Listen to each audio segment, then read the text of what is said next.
everyone. How's it going? Thank you so much for joining. And we have a really great program here for you today. Our topic for the day, or actually for the last couple of months, has been empowering musicians to drive social change.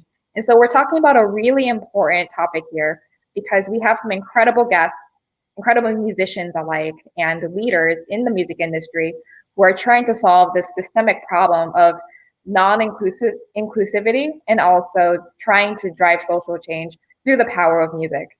And I'm your host. I'm Nicole Cookout. I'm the CEO of Forbes Ignite.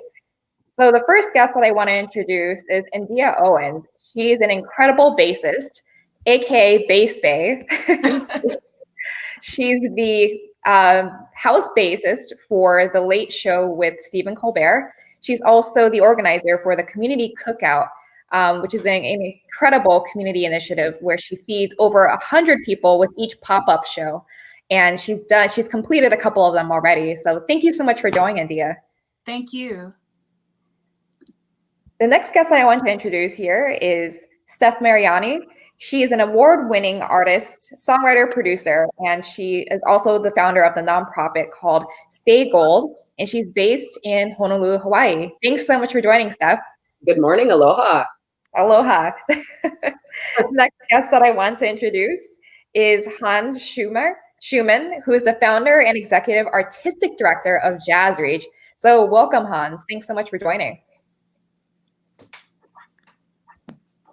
The next guest that I want to introduce is Gargi Shindé, who's the program director for jazz and chamber music, the program director for jazz at Chamber Music America, also the leader of the new Jazz Works, which is the CMA's flagship community program. So thank you so much for joining, Gargi. Thank you for having me. Last but not least, I wanted to introduce Christopher McBride, who is an amazing musician who plays the alto sax, is also a music educator and the leader of his band, The Whole Proof, and most importantly, partner at Forbes Ignite and is the leader of this music coalition. So thank you so much for joining, Chris. Thank you, guys. It's a pleasure to be here, and it's a pleasure to see everybody here today. Awesome. So what I'm going to do is actually drop the link in the chat where you can join me on Mural. 1 second. Can everyone see my screen? Yes. Amazing. Yes. Okay, perfect. Wanted to make sure that everyone could see my screen. I realized that I was speaking and the screen wasn't changing. So awesome. I'm really glad that you can see my screen now. So if you wouldn't mind, Chris, I know that we had a chance to introduce you yesterday, but if you wouldn't mind going through your introductions again. Oh yeah, no problem at all. So my introductions on the screen. Okay. I'm Christopher McBride. I'm a saxophonist. I'm originally from Chicago. I currently live in Brooklyn, New York. Self-employed, a musician. I play with anywhere from 9 to 13 different ensembles right now. I can't quite keep track, but about 9 to 13 different groups. And then the question was if we could have, let me see if I can read this again. If you could have an unlimited supply of whatever, what would it be? So my first answer, my very serious answer was resources, which don't necessarily need to be financial. Just having the resources to be able to get done whatever I would like to get done. And I can't remember my second answer. Ice cream. That's right. I love ice cream. So nothing wrong with that. It's funny. I love ice cream, but I don't keep it in the house because then I would just eat it all the time. So, and then a nickname that people call me is McBrizzle. That's my nickname. So nice. That's me. Thank you so much, Chris. Stef, would you like to introduce yourself? Sure. My name is Stef Mariani, and I'm originally from Santa Cruz, California. And I was born into 3 generations of music makers and business people. And I currently reside in Honolulu, Hawaii. And I've been here in Hawaii for about 20 years, so I call it home. And my company is Clever Kitty Productions. And if I could have an unlimited supply of anything, it would be solutions and creativity, because I think we have what we need. We just need to put it together in a way that's going to solve new problems. And we have to start looking at things differently. And yeah, and my name, and you can call me Stef. Awesome. Thank you so much, Stef. Endea, would you like to introduce yourself? Yes, yes. Hey, everybody. I am Endea Owens. I'm from Detroit, Michigan, aka the Motor City. I currently live in Harlem, New York. So I play bass. I'm a freelance bassist, but I also play bass for The Late Show with Stephen Colbert. I'm the house bassist, and I'm also the bassist for John Baptiste Stay Human Band. And I am the founder of my initiative, which is the Community Cookout, where we give over a minimum of 100 free meals to different communities in New York. And we also include a pop-up concert. So I said that what I would want is an unlimited amount of resources, because I think one of the things that stifles creativity the most is not having the resources, not having the options or the navigations to get to where you need to get, and the basic necessities for everyday life. And also Slim Jims, specifically the original flavor. I can't live without them. My nickname, my family calls me Indy. Some friends call me Dee Dee. When I give smiley eye daggers on stage, my friends call me Boss Lady or Bass Bay. I love that. I love it. Thank you so much, Bass Bay. Thank you. And so for the next couple of guests, Gargi, would you like to introduce yourself? Hi, it's Gargi actually. Sorry about that. Two hard G's, but you know, in the Latin sort of application, the second G is always softened, so that's become the alternate pronunciations. It's Gargi. I'm originally from Bombay, India. My current city is between, it's actually New York and Charlotte, North Carolina during this pandemic. So I sort of lay claim to both residences. The company I'm affiliated with is Chamber Music America. And if I could have an unlimited supply of anything, it would be compassion. I think through that we can find solutions. Through that we can identify problems, and through that we can lead. We can come together for a more harmonious and universal future. And I apologize, I'm not typing that in because I'm having a little move and drag learning curve with the screen. What's a nickname people have called me in the past? The Garginator. Love it. Where did that come from? It was I'm tiny. I'm 5 feet tall, but people say I'm very large in my persona. So that was sort of a nickname created, the Garginator. I love that. That's going to be something that's very easy to remember. Awesome. Thank you so much, Garginator. Sorry.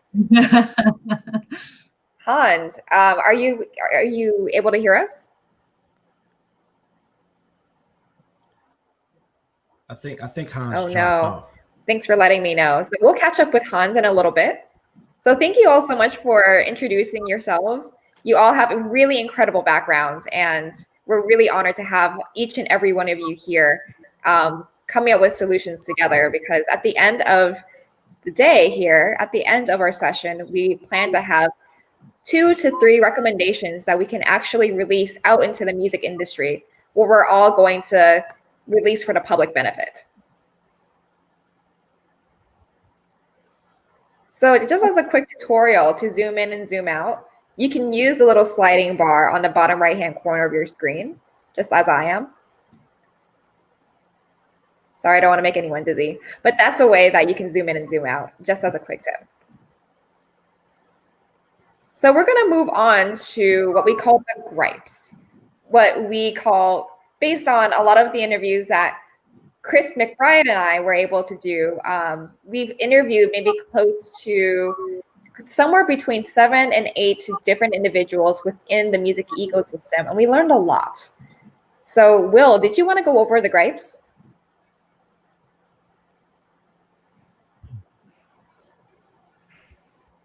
Will, can you hear us? On mute, the classic problem. So of course, so one of the things that we heard quite frequently, especially from Ivy Owino, the sound experience leader for the Dallas Mavericks, is that people think that music is like a hobby or a side hustle. Like, what else do you do? They don't think of it as a proud profession, which it is. Unfortunately, we've heard that musicians are not always the best business people, and people try to take advantage of them. There's no real structural support or safety net, and income can be inconsistent, unpredictable, and shared unequally across the system. And unfortunately, people just don't value music like they once did. It's because it's all around us. It's kind of like a fish in water. You don't notice it with this recorded music going everywhere. And partially as a result of that, it's hard to make money from recorded music. And when you're doing live performances, you're always having to negotiate with somebody who's trying to get you to do it at the lowest cost. And by the way, there's nowhere to perform right now. So those are the gripes. Awesome. Thanks so much, Will. And so that leads us to our challenge question. So the challenge question starts with the words, how might we? And the reason why the challenge question starts with how might we is to set ourselves up for arriving to the solution with really out of the box types of approaches. So if we say, how might we go to the moon? That doesn't sound so outlandish when you really think about what are the steps. And if you were to break it down, decompose what those steps might be, it actually inspires an actual viable way to get to your solution. So one person might say, how might we get to the moon? The other person might say, how might we make music more equitable? Like, all ideas are not outlandish. All ideas are extremely valuable in the way that we use them. So that is the reason why we start with how might we. And so our challenge question here is not so much going to the moon, but it is how might we create an infrastructure for musicians to thrive and empower one another? Before we move on, does anyone have any thoughts, any questions, or any just general notes that they want to mention for this challenge question?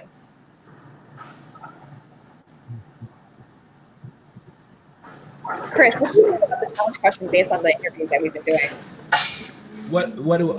Ask me that question one more time. What do you think of the challenge question? I think it's good. I'm having a little issue seeing it from your screen, but how can we create a sustainable infrastructure? Well, I think personally one of the ways that we can help to create a better infrastructure is essentially to figure out what the infrastructure will look like. Right now we're all kind of we're all adjusting. It's right. It's a scientific method, right? Music is not happening right now, so it's like, all right, well, how do we get music to people? Endea has has started the community cookouts. Maybe like, I think, Stef, you've done a couple of live stream concerts as well. So it's like, okay, you got, just playing the music directly for the people. That's one aspect and one avenue of it. Live stream concerts, I really think that is truly the step that is the safest for everyone at this time, is to possibly do live stream concerts, or concerts, in a room that, is safe and everybody is coming in safe and having the respectful distance. But I think live streaming is really the way to build a new infrastructure, because I've even seen some concerts, you'll have a concert hosted by Summer Stage, you'll have a concert hosted by Blue Note, or you'll have a concert hosted by I don't know, the Jazz Education Network, and I mean other other venues as well.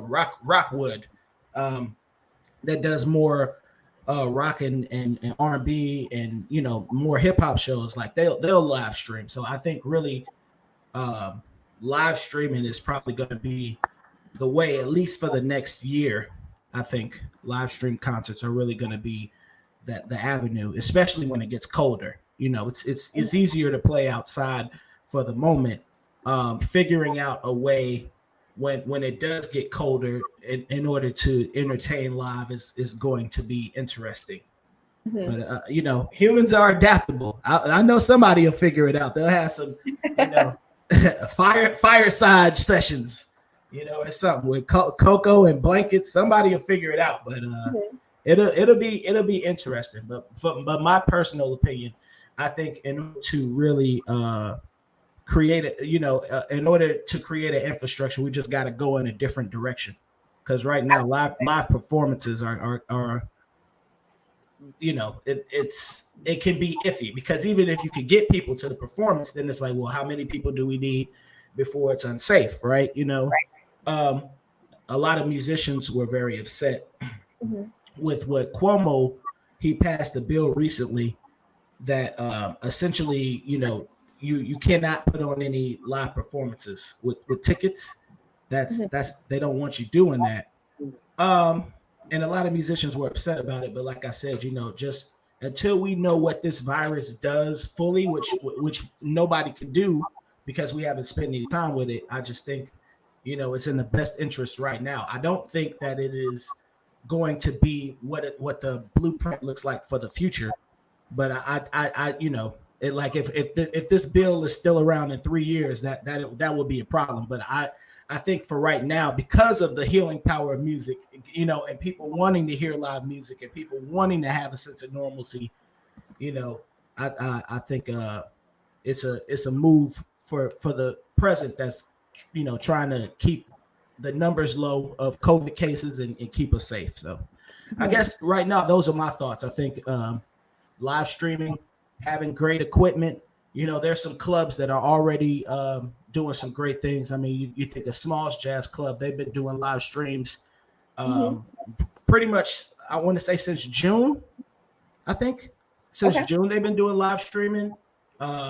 Hybrid Music Ground has been doing some live streaming. So I think that's the direction that we're going.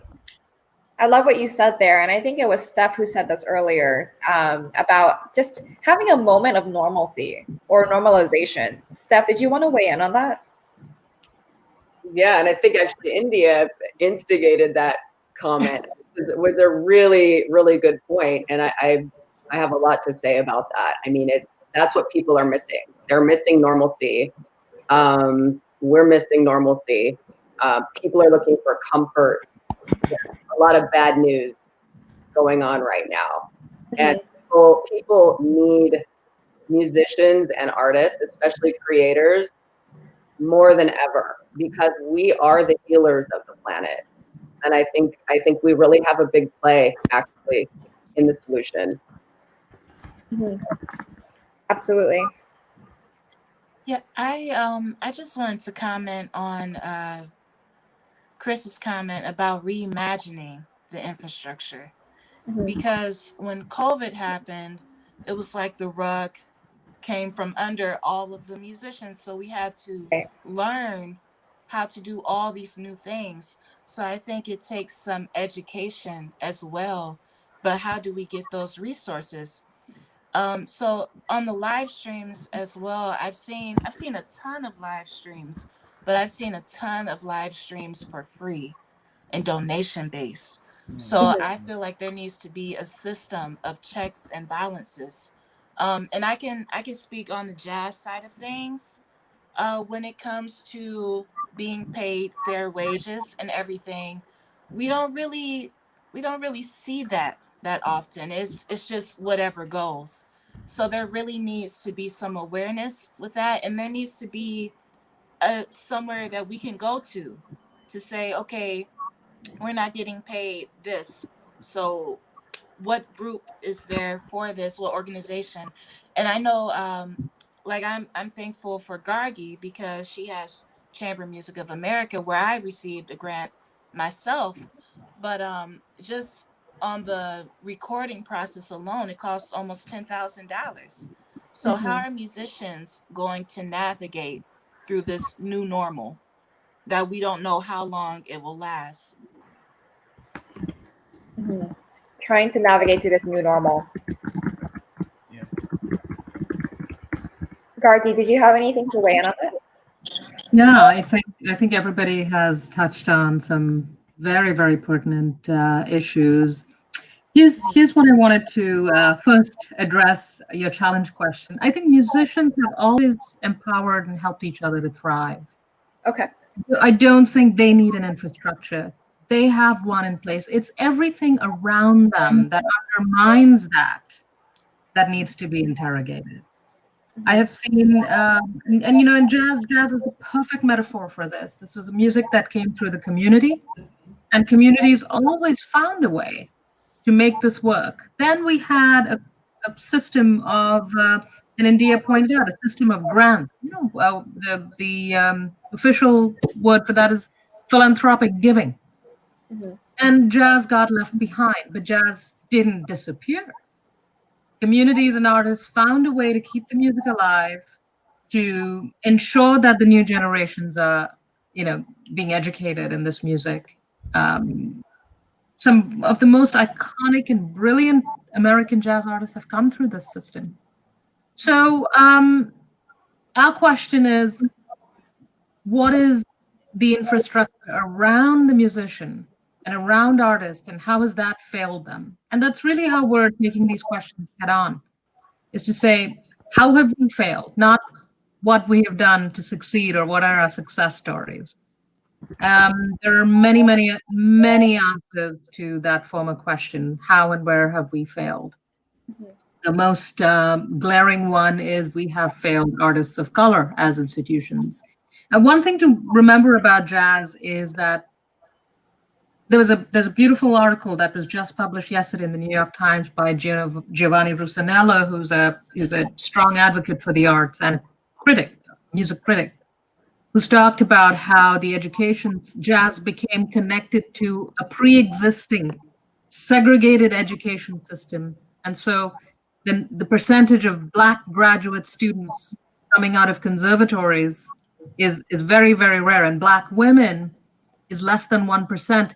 Endea is a rarity among us. And she's connected to community, she's connected to the next generation, and she's connected to her heritage teachers who have really defined what this music is. This is an American heritage music. This was what Black Americans created in this country and gave to the world globally. And they have not received any support. And this is really the work I do. You know, I look at these statistics, I look at the structures that get in the way, and I try to dismantle them. So I think musicians have always and will always find a way to keep each other inspired, but it is everything around them. So I challenge your challenge question by suggesting the following. Try not to look at artists as victims. You know, oh, they can't navigate the contracts. Try to interrogate and see if contracts are designed to be obstacles to artists. What I would also encourage you to do is think of artists as artisans who are creating something very special, something, I think the buzzword is boutique. So try to think of artists as artisans and invest in them as micro startups. And go in with that faith that what you are investing in is high value. So that's my suggestion. I love that. Sorry, I'm hearing a little bit of feedback, but I love what you said about invest in artists as a really high value investment. They're artisans. They're creating something very special. And we do have a question from the audience that I would love for all of you to weigh in on. And that's specifically, how can something like a live streaming concert be leveraged to convert fans and attendees in a business model like a live concert cloud? What do you guys think of that? I know we're talking about live streaming. Go ahead, Chris. Yeah. I could weigh in on that a little bit. I mean, I think, again, a lot of the times when we talk about the music, when we talk about music in general, it really comes down to promotion. So you would essentially have to treat your live show or your live stream as a live show that you're that you're trying to get people to come to. Now, some people could be doing it through an event, and maybe that event is bringing in people. But if you're doing your own live show, your own live stream, you essentially would just have to pound the pavement a little bit. You hit the people up who really support you. Hey, I'm having this live stream show. Share it with your network. Because it's really just about people know what the show is, and then and seeing what the interest is there. But I would say for anybody who was thinking about doing a live stream show, give yourself time to promote said event. Whatever genre of music that you're doing, make sure that the people with connections in those genres of music, like different radio stations or whatever. WBGO, shout out to WBGO and the forum over there. But you can put your live stream show on that forum and people can see it. Like that's a jazz station, but I'm sure they have different forums for different genres as well. But I would say the first thing is just give yourself time to promote the show and to really get people out to said virtual event. And the cool thing about it is, even if somebody can't make it, they can still support the event. So that would be my advice for someone. That's great. And you said WBGO. That was the name of the station that does it. Yeah. WBGO. Like again, speaking for the jazz world, but they have a forum where you can, put out any shows. When I was doing interviews for the quarantine, I was able to just, put, hey, hidden gems on Instagram Live, and yeah, that page gets a lot of traction because people, the thing about, especially with jazz being a small amount of the market, but I think personally it can grow. It's just that people don't know about it. A lot of times, even my close friends are like, hey man, like what club should I go to in this city? Like, people just don't know. So it's I think it, making sure that it is accessible, as easily accessible as possible, I think is very important. That's incredibly important. I'll write that down here, making it as accessible as possible. And this is my last point, because I feel very passionately on this subject. One of the things that we need to do, and I'm talking to myself as well in this, but one of the things we need to do is as a community, especially musicians, you got to get real comfortable with tech right now. Like now, don't wait. Okay. In June, I didn't have no mic, I didn't have no interface, none of these headphones, none of that. All right. And because of people like Endea, my good friend Danny Giannacucci, if he's listening, thank you, man. Like they asking them questions, like using the resources around me. Again, it's not even necessarily a financial thing, but I just say, hey cats, I don't know what I'm doing. Somebody tell me some equipment to recommend or something. But we got to start embracing technology, especially the jazz world. The jazz world is extremely far behind with technology. I mean, live stream concerts, like, again, small setting the standard and starting that from years ago. But a lot of these big clubs they could have been doing live stream concerts weeks into the quarantine, but we didn't have the technology. So we really gotta make sure that we're keeping up with the world as it's changing. A lot of people talk about, more musicians are spending time on social media than they are on the instrument. It's like, yeah, because we got to do everything. we got to promote ourselves. We got to brand ourselves. We got to, I don't have nobody with a camera behind me filming what I'm doing. I got to do it. So if something cool is happening, there's no team to say, hey, this cool thing is happening. You kind of make your team as you go along. we really got to start embracing, you know, the world as it changes and change with the world, instead of like, hey, this is our world, you come into our world. It's like, no, we got to embrace the time. So those are my thoughts. I feel like I talked way too much. I'm sorry. No, that is perfect. That's perfect. And what you just described here was really fascinating. And in terms of how you get your answers, you're going back to your community to say, hey, what do you guys recommend when I'm trying to get set up for my tech? What do you guys recommend here? And that's, your community is an incredibly powerful thing. Your network, I meant to say. We don't utilize the community enough. It's been a thing, like, you know, everybody is. We're all in the same industry. We're you know, a lot of us are doing similar gigs. So I feel like people just kind of they kind of hold their information to themselves. But really, the more that we work together as a community, the more the community could grow. And I mean, all the way down to wages. We don't know what people make on gigs these days. Now you could tell what a standard pay might be, but there's no way there's no way to see what the wage gap is, because everybody's making such, you know, some of these kids are playing gigs, you know, $50, $25 for a gig, you know, or whatever.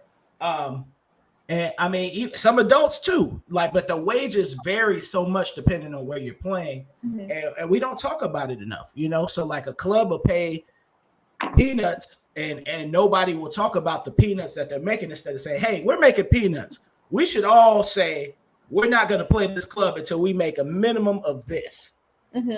And communicating with each other. So that's what's been kind of, you know, like I said, I'm in a couple of groups with a couple of musicians, but we need to communicate more as a musician community, and even other genres as well. You know, like why wouldn't I want to know what I would make on a hip hop show as opposed to a rock show? And I've played all of these genres of music. You know, I've been very blessed where jazz is not the only genre that I'm tapped into. So it's like, why would I want to know what the wage is and what's a fair wage? Because, you know, in the 70s, when the price of the dollar was different, musicians were making a living and having houses and having families and you know, and it's not this scrape the bottom of the barrel survive stuff. I think, you know, with the world changing, we have to kind of take accountability for ourselves and demand better wages for ourselves and our communities, because the rest of the people ain't gonna look out for us, you know. And it's really up to, like, it gets deeper, even to like you know, to the government, different governmental things, because I really personally, I know a lot of friends that live in other countries, and the countries, you know, they pay their musicians, so like they're making a wage from the government. You know, Hans, you know what I'm talking about? Like in Paris, like they get paid from the government, or Endea. Yeah, I mean, people aren't making a living from government wages, but they no matter what happens, they're making something. I don't think it's like the equivalent. I don't know enough about those. Can I chime in? Yes. Sorry, I had some trouble logging in, and I was having some technical difficulties, so I'm sorry to have been late to all the introductions. Just briefly, I'll just take a moment. I wanted to thank Christopher for inviting me to participate. So my name is Hans Schuman, and I'm the founder and executive director of an organization based here in New York City called Jazz Reach, and we're a not-for-profit organization. We've been around for 25 years, and I'm a musician, and I founded the organization in order to sort of create a platform to introduce young people to jazz music. And so we've created a touring repertoire of live multimedia productions that are presented mostly in partnership with major performing arts centers and concert halls around the country. And we supplement those audience development initiatives with other programming that aims to serve younger musicians and nurture and tutor young musicians. And Christopher is a member of our touring ensemble. So that's the context or the backstory. But I just wanted to add on to what Christopher was saying, and to a number of things that were said, if that's okay. Sure. I think at the root of everything is demand. The basic tenets of business, being supply and demand. And, it's one thing to feel deserving of a fair wage. But if it's determined that there's no demand, then it's harder to insist on an increase in wages. And I think that's also the case with live streaming and, with regard to what it is we do and, in the jazz field or in other fields, there's such a deluge of free content that it's hard to cultivate demand, particularly if you're trying to monetize what you're doing, because why would you go to a restaurant and pay if right next to the restaurant is a guy that with a sign that says free food, and there's much more selection at the free food counter than there is at the restaurant. So I think what's troublesome to us is this notion that it's harder to cultivate demand, and I think that's sort of at the root of our organizational mission is this notion that in order to add value to what it is we do, we have to increase demand, and we can only increase demand if there's increased awareness. And unfortunately, there's literally no information being conveyed. The arts have more or less been decimated in public schools. The arts are very, very undervalued. And I'm talking about just teaching appreciation for the arts versus teaching, practical engagement with the arts. People who want to play music or sing in the chorus or, paint or sculpt or whatever, write plays. There's very little infrastructure in the schools to support young people's desire. But it's also at the root of that is the lack of an infrastructure to even inspire curiosity or awareness of their own creative potential. Mm-hmm. So, there's a systemic problem, pretty much, I think it's sort of rooted in education and the extent to which we place value on the arts. Because I think to the extent to which we value the arts is what will determine whether or not there's a demand for the arts. So that's something. Yeah, no, I love what you said about students need to be inspired and be curious to explore their creative potential. And we were doing an interview together, Chris, with a gentleman named Micah Hendler, who's the founder and artistic director for the Jerusalem Youth Choir, where he brings together different students and different singers who are like just a wide range of varying singers with different backgrounds that traditionally have been in conflict together. And so he brings together Palestinians and Israelis together. And it's a place where people feel like they belong and they come together in song. And so that really reminded me of what you just said, Hans, about just realizing your creative potential and how much the arts are undervalued in schools. That program that Micah created was like the brainchild of something that he created while he was in school. And he just decided to go out and do it. Do you remember that conversation, Chris? I do, yeah. Yeah, that was something that was incredibly valuable to us. And so these are really incredibly great insights. And I really appreciate, Gargi, that you wanted to, you had a challenge question. And so this challenge question is actually going to change. So we have an opportunity to actually restructure this question. So I really I appreciate that. So Nicole, do you mind flashing the public question again? Sure. I just wanted to, if there's time, I just wanted to address that as well. Of course. So, part of it is my background is digital publishing. So I wanted to just, if there are artists listening in, I want to say this. This is a new platform. There's no need to be fearful of this platform. just like you would master an instrument before you performed it, hopefully, before you performed it for an audience, find a way to master the platform. Remember, digital technology was designed to be simple, not complicated. There are free courses on the word Coursera comes to mind, but there are many platforms like that that will offer you some free courses for digital marketing. Take one.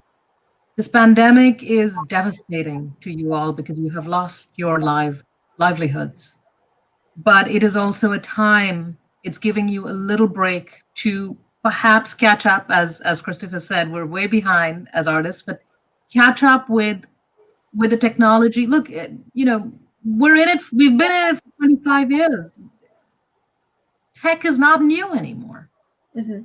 So find a way to catch up now with it. But I say this with the awareness that there are some artists who are literally trying to figure out where the next meal is going to come from. And a lot of these artists are jazz greats. They're not starting career artists. So if there is the capacity and time in your life to do this, take a little course, and I guarantee you will enjoy it. Andrew Cyril, who is our global jazz icon, the drummer, the great drummer, he's 80. And he teaches at the New School, and suddenly everything went online. So I said, Andrew, how are you dealing with this? And he said, I'm thinking about it like if I were at university, what I have to take this course. And he has gone back and taught himself how to teach online. So, most of it is in our attitude towards technology. So just adjust that attitude, have a good perspective. Second, just as you would invite people to come to your live performance, it's the same thing you do online, right? But each of these platforms behave differently. So you have to understand what that is. Going into it blind is going into it without having any experience is okay. That's the way teenagers discover how to use Instagram and all these platforms and actually become influencers on it. They don't go and take a course. So it's the best way to do that. But also remember always this: you are in the business of music, right? So you have to have a slightly more advanced understanding of the technologies you are dealing with. It is not hard.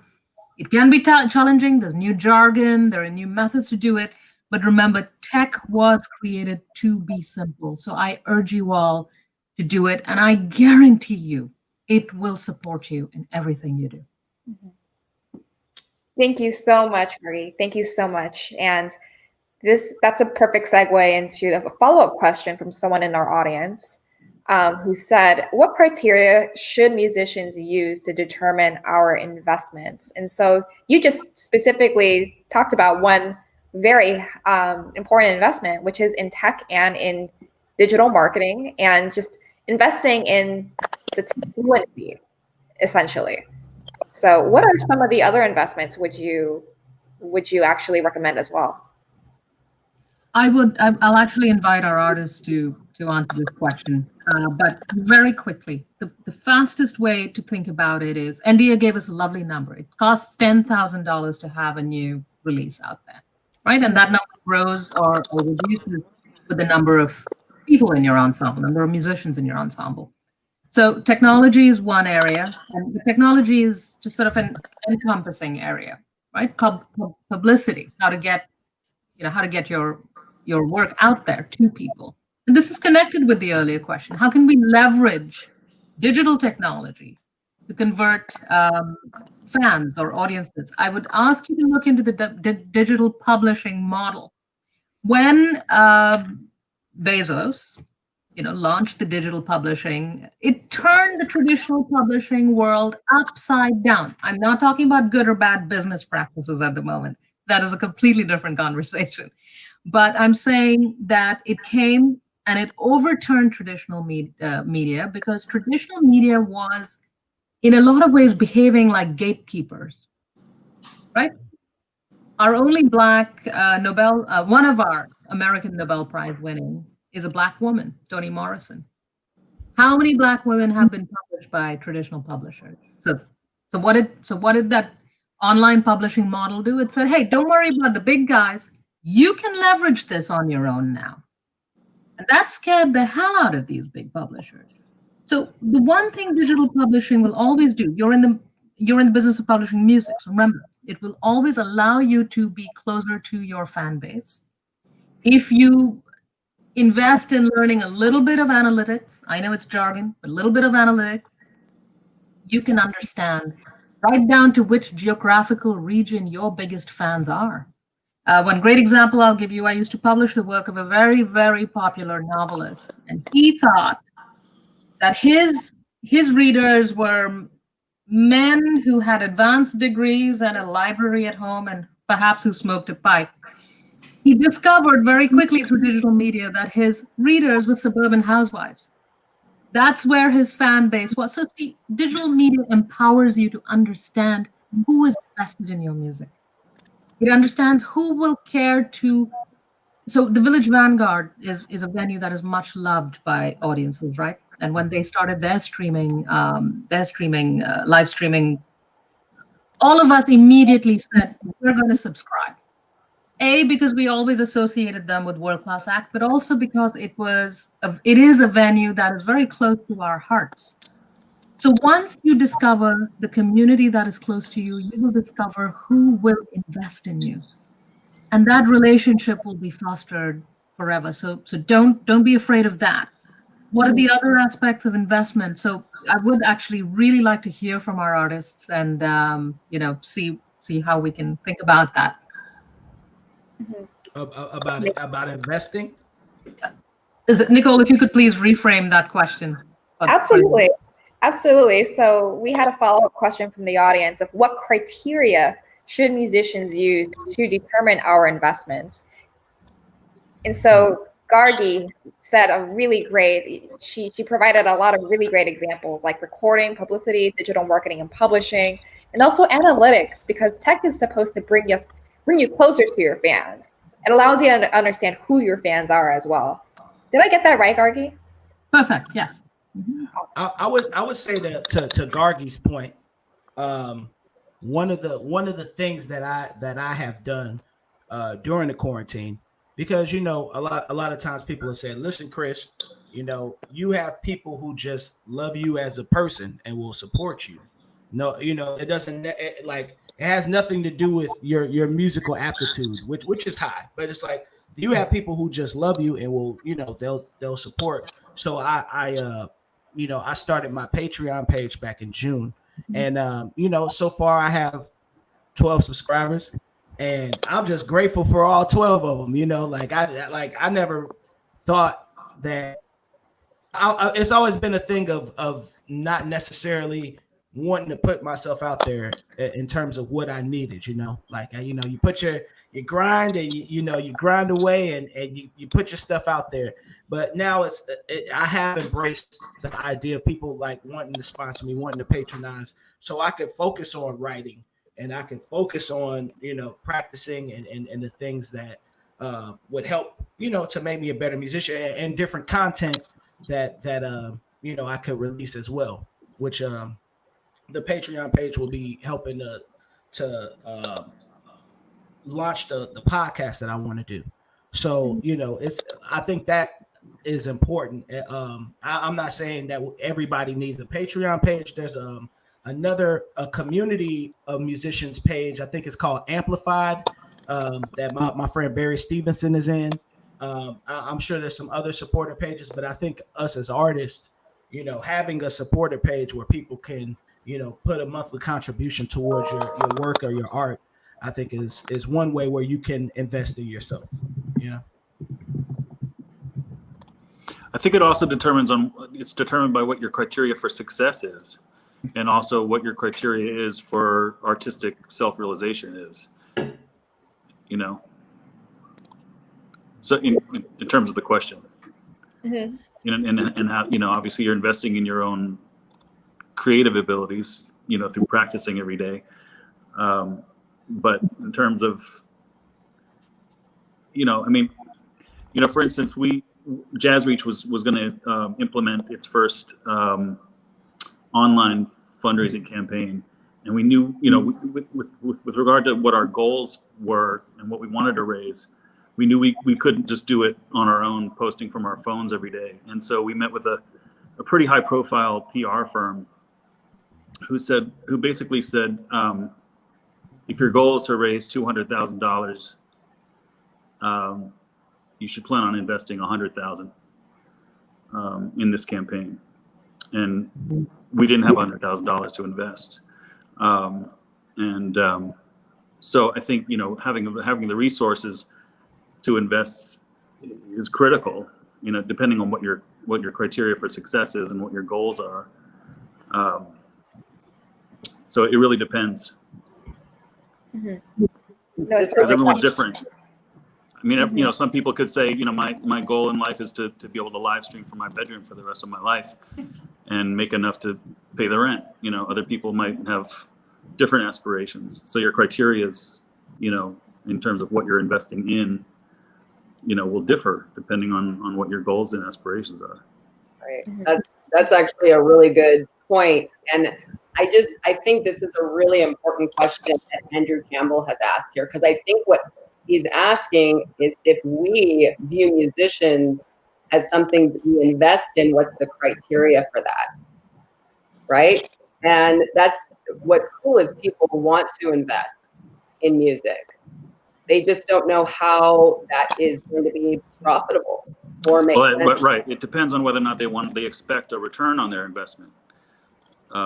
So versus making a contribution, which is why I sort of chosen the not-for-profit platform. Right. I can't guarantee a return. Exactly. With the current model that there is, this takes me back to Will's original, what he said this morning about the poll that he took of the 5 things that are the biggest problems for musicians. And 2 really stood out to me. And one is that musicians are not good business people. So I'm going to suggest that we're going to have to not only get good at tech, right? We're going to have to come together, but we're going to have to become business people. We're going to have to look at it like a business if we want to monetize it and not become essentially homeless. And we were having this problem before this global crisis took place, but now we're really in crisis because we can't even perform, right? The other one of 5 that Will mentioned that really stood out to me is that people value music less now, right? And we're seeing that in schools. So we're seeing a massive breakdown on a global scale because of this. And the simple answer to that, guys, and the thing that nobody wants to talk about is that we're giving our music away for free. Right. So your analogy, Hans, about, was it you that said if you go into a restaurant and and you've got like, burritos in the restaurant, or you've got like any kind of food you want for free out there, right? Yeah, let's go get some free food. Let's go get some free food. I don't want to pay for it.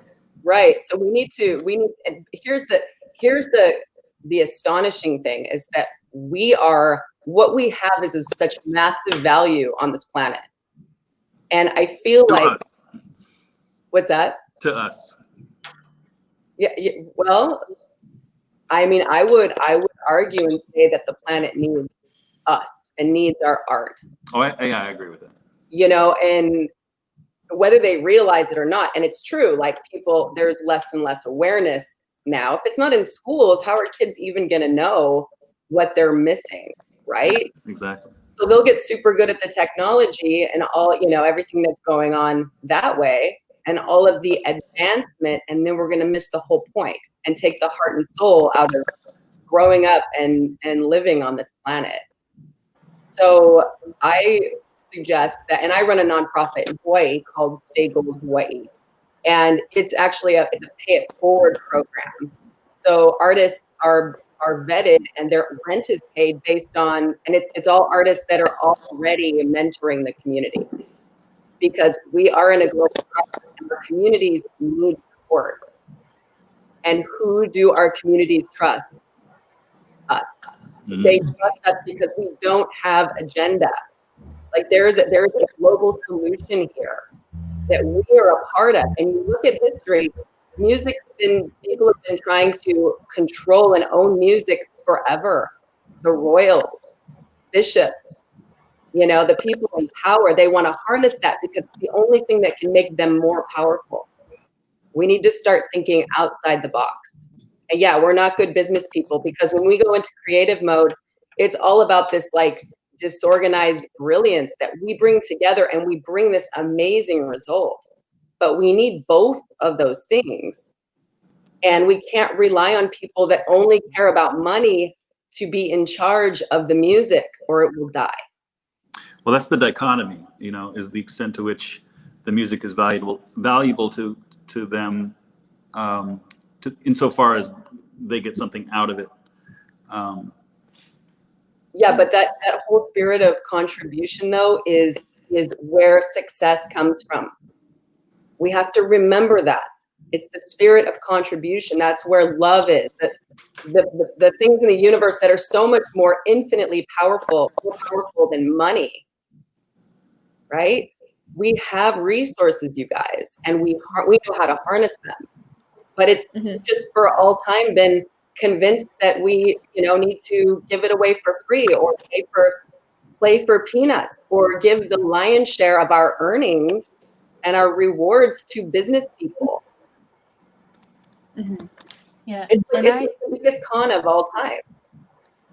Yep. And I agree with what everyone has said. And I think it's something that Hans said that just stuck with me, just the word, which is awareness. And I think turning to our own community, we have so much strength, and that's such a big tool. It goes with everything, digital marketing. It goes with live shows. It goes with touring. When we go on tour, we might go to the middle of Oklahoma or LA. We go to all these different places with different communities of people, with people who might not have heard this type of show. We have to treat that the same as if we were going to live shows. So I think collaborations as well with people you usually don't collaborate with. We have social media. We can easily send a direct message to an artist from Kansas or Utah or California, Texas. It's all right there. And just to think a little bit bigger, just performing arts as a whole, because all of it is getting canceled. If we just think about the intersectionality of things, we can collab with so many different artists, reach so many different people. But at the same time, for a person to buy tickets to a show, they need to know that this is worth it. So it might even just result in just doing a little 30-second promotional video. High quality audio, high quality visuals, with someone that you usually don't see yourself with collabing. And I think that kind of stuff grabs people's attention. And I think those are the new kind of steps that we need to take to create more awareness slowly but surely. I love that. If I may just quickly capture and also Stef. So something I want to say is don't accept the narrative that you are bad business people. Because I deal with hundreds of artists. Some of them are fantastic business-oriented artists, and they are also performing at a very high level. They are band leaders. They understand what their ensemble needs. They understand what their recording needs. They understand it. So I don't accept that blanket statement. Some people just have the knack for it, and some don't. But it's a skill that can be learned. I would say to that point, Gargi, I would definitely say I don't think that we're necessarily bad at business. I think we're unaware of the steps that need to be taken to properly handle business. Right. If that makes sense. Yeah. Everybody is shooting, we're all just doing what we have been. Well, you got to do this. You got, you go to the gig. Like it's so many different guidelines to what is good business. And I find it very interesting, and I find it very alarming a lot of times. But when I was in music school, you know, and again, sometimes you don't even have to go to school in order to be a musician, right? But you know, you get taught, you know, you have to go to school, you have to have this formal education, and this and this and this. But a lot of the education that I had as a musician, I learned from the Velvet Lounge, and the Velvet Lounge is a club in Chicago that, you know, I mean, all of me and all of my Chicago cats that were playing, that's where we learned our skills. You know, now I went to Northern Illinois University. I mean, I did my degree in music education. I had a very good education there. Queens College, the same thing. I definitely would recommend education, but I used education as networking. I understood from then that the people who I was learning with were also the people who we would be doing this music thing with.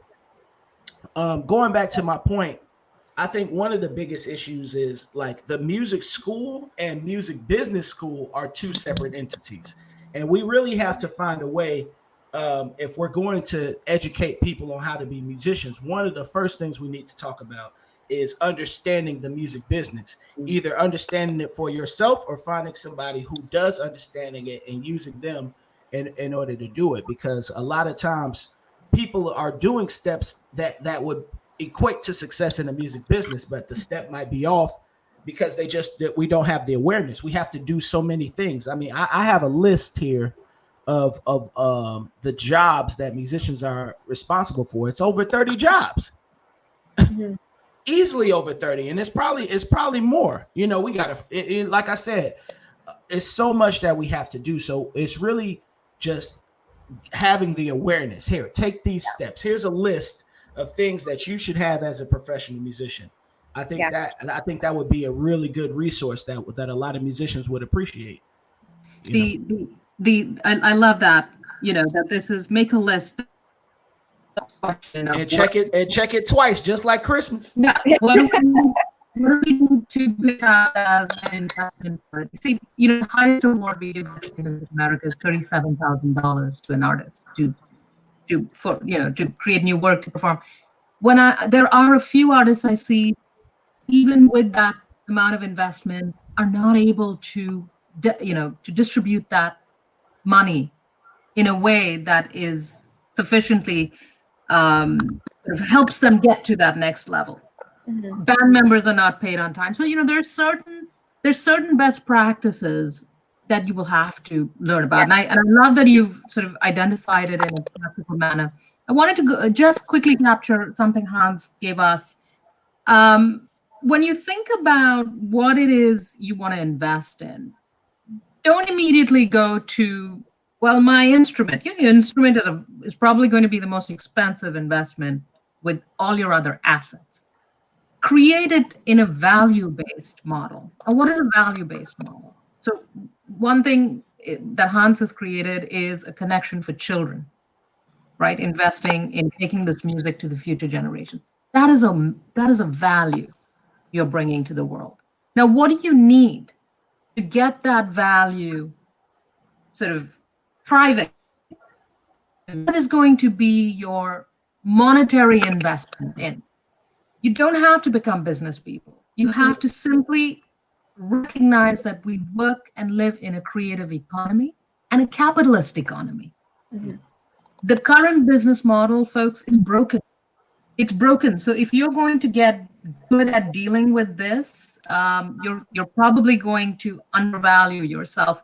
And I politely disagree with Hans about demand and supply. I don't think that's a value you can place on art and artists. But I understand it is a reality that you are talking about. I fully respect. I mean, the question isn't, well, why can't Smalls pay the musicians, $1,000 each per night? I'll give you an example because I have seen these numbers in contracts. An average classical music not conductor, at Smalls. Yeah, not at Smalls. An average classical music conductor, not one of the greats we know, an average conductor who is not performing in New York City, who's performing outside of New York City, gets paid $25,000 for an appearance in that venue. Not necessarily appearance for a particular night, but for their an average jazz ensemble of, say, a quintet, yeah, not one person, a quintet, makes close to $6,500. Yeah. Now we're not talking about fair wage question is in this. We have to accept the idea that wage and labor in this country is heavily framed by race, by gender, right? So if that's going to happen, then it's definitely going to attract. Jazz is possibly the most undervalued, and I'm talking about monetarily, not value, not sort of a value investment, but monetarily through labor cost is one of the most undervalued art forms. Look at fine arts. We are a $20 billion arts philanthropy culture. This is just reports from this past year. I beg your pardon, 2018, because 2019 is just getting reported. In a $20 billion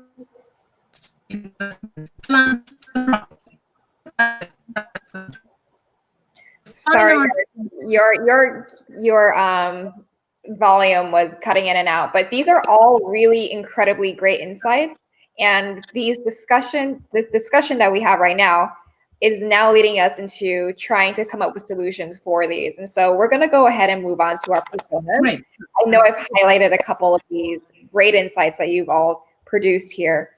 So Will, did you want to go ahead and go over our personas? Sure, I'm happy to. I feel a little bit like Ed McMahon. All right, so first of all is Margie. She's a gigging musician. She's a professional. She's a bassist in a band, performs in an orchestra. She's female, 35, and she's stressed out. She doesn't know where the next paycheck is coming from. She thinks that she might have to give up her career and that people should appreciate live music more. She says that she has to choose between paying her electric bills and her medical bills, and sometimes she worries it isn't worth it. And her quote is, I just want to make great music for people who really appreciate it. So she has a lot of needs, steady income, financial advice, health insurance, a place to perform. But the thing we're going to focus on here and that we're going to ideate on later are the pain points. So her pain, there's nowhere to play live music anymore, and there weren't really many places even before.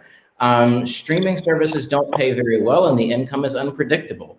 It's hard to get enough fans to support her through Patreon, and she doesn't want to be a business person, but she has to be in order to be a musician. The next one is Brad. He's a student. He's a senior in college, majoring in classical flute. And he kind of feels like he's going down a dead-end street, and he's overwhelmed between class and all the side jobs that he needs to do. And he worries, I may not be able to do what I've been studying to do anymore. I've got all these student loans. How am I going to pay them back? And he practices his instrument as much as he can between his shifts as an Amazon driver. And like his quote is there real value anymore in an advanced music degree? He needs time to practice and study. He needs financial help, needs a place to stay because he hasn't been able to make rent, and he needs a way to pay off the student loans. But let's cue in on those pains again. For him, there's just not enough hours in the day. How can he really hone his craft while he has to do 50 million other things? It is really hard to take music lessons over Zoom. As the system exists now, there's not a viable path to pay off that education. And not as many people appreciate or patronize music outside of popular genres. And we were talking a little bit about the varying wages by different music type. And I'm going on to the last one here, which is Alexandra, the music educator. She's 55, she's female, she teaches piano and she plays piano at church. And she feels a lack of purpose now that there's fewer classes to teach. She thinks music education is underfunded and underappreciated. And she says that too many parents treat piano lessons as a chore, rather than, something that you want kids to embrace. She tries her best to teach over Zoom, and she sells things over eBay to generate extra income. And her quote is like, there's nothing more fulfilling than seeing a child discover their passion for music for the first time. So she needs better ways to teach virtually. She needs a better steady stream of income. She needs to teach students who want to be taught, and a venue for those students to perform. Her pains. So you can't really physically correct a student virtually. She splits too much of her income with the school or the studio that hosts her for her lessons when she does them physically. She has to build her own client base, and parents are only willing to pay for what they think is a hobby, not career building. You know, they'll say, well, my kid should do piano like he does soccer. He's never going to be a professional. You know, we just don't want to encourage that. And so they don't view it in the same lens as SAT prep or any of those other things that help you build a meaningful future, which is exactly what that is. So the last thing I'll say about these personas is I'm sure that everybody knows somebody like this. And I'm sure that there's some details that we, may be a little bit off, maybe, whatever. So think about the person in your mind that's most similar to this individual. And then what we're going to do as I go backstage again is we're going to vote on which of these design personas we're going to design for. And Nicole's going to explain why we do that. Thanks so much, Will. So we're going to go ahead and place our votes right now. And like Will said, personas, to give a background on what personas are, they are fictional representations of a target user that we're trying to solve for. Because as much as we'd love to help everyone in the music industry, in terms of time and capacity, we have to zoom in on two key personas that we can move forward with. And like Will said, these are not comprehensive, they're representative of what we can do. So I would love to be able to just take, normally we would take votes through Mural, but I think since there's only 3 here, we can go ahead and take just by chiming in. And I would love to know what the audience thinks of this as well and who would they vote for. But in terms of coming up with the solution, who would you want to design the solution for? Chris, if you want to be the first to weigh in. Said who would I want to vote for? Yeah, who are we trying to help right now? Man, we can only pick one, huh? We can pick 2. I would man, it's hard, as an educator, as an educator as well. This is a tough one. So I would say for right now, I'll go with the musician and the educator. If we can only pick 2, but I to my man Brad, I just want to say, we can. I think the earlier we prepare people, which is why I love what Hans is doing. Just getting people to enjoy music at an early age. But I think the earlier we can prepare people for what is to come, they can make their own informed decisions. Mm-hmm. I think a lot of people get into the music idea with, hey, if you are really good, you're going to be fine, right? We get into we got to practice. You practice and this and this and this. And it's only really a very small part of it, including easy lessons. I think, we should take a class on musician etiquette. Be on time to the gig. Wear nice clothes. Be ready to be photographed. We need it. And I can invent a class for any universities that are listening. I can make something up. But I think it's really important to get to the students. But for the sake of this experiment, I will go with the musician and the educator. Got it. Thank you so much, Chris. Steph, do you want to go next? Yeah. So my thought is, and that is tough, but this is hypothetical, right? So I would say go right to the source, right? Which is going to be Margie or Brad, and fix that problem, and then the educator's problem will be fixed. Got it. Good point. Hans, if you want to go next. Sure. I mean, I think what's fundamental to all of them is the notion of vision and commitment to vision and passion and clarity of vision. I think, I very much believe in the, this notion of if there's a will, there's a way. I had no idea how to helm a not-for-profit organization before I founded one. But I had vision. I knew in terms of our mission, I had vision.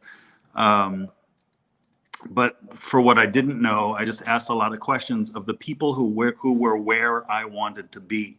And I think that's critical is this idea of cultivating relationships with people who are where you want to be, because they were where you were at one time.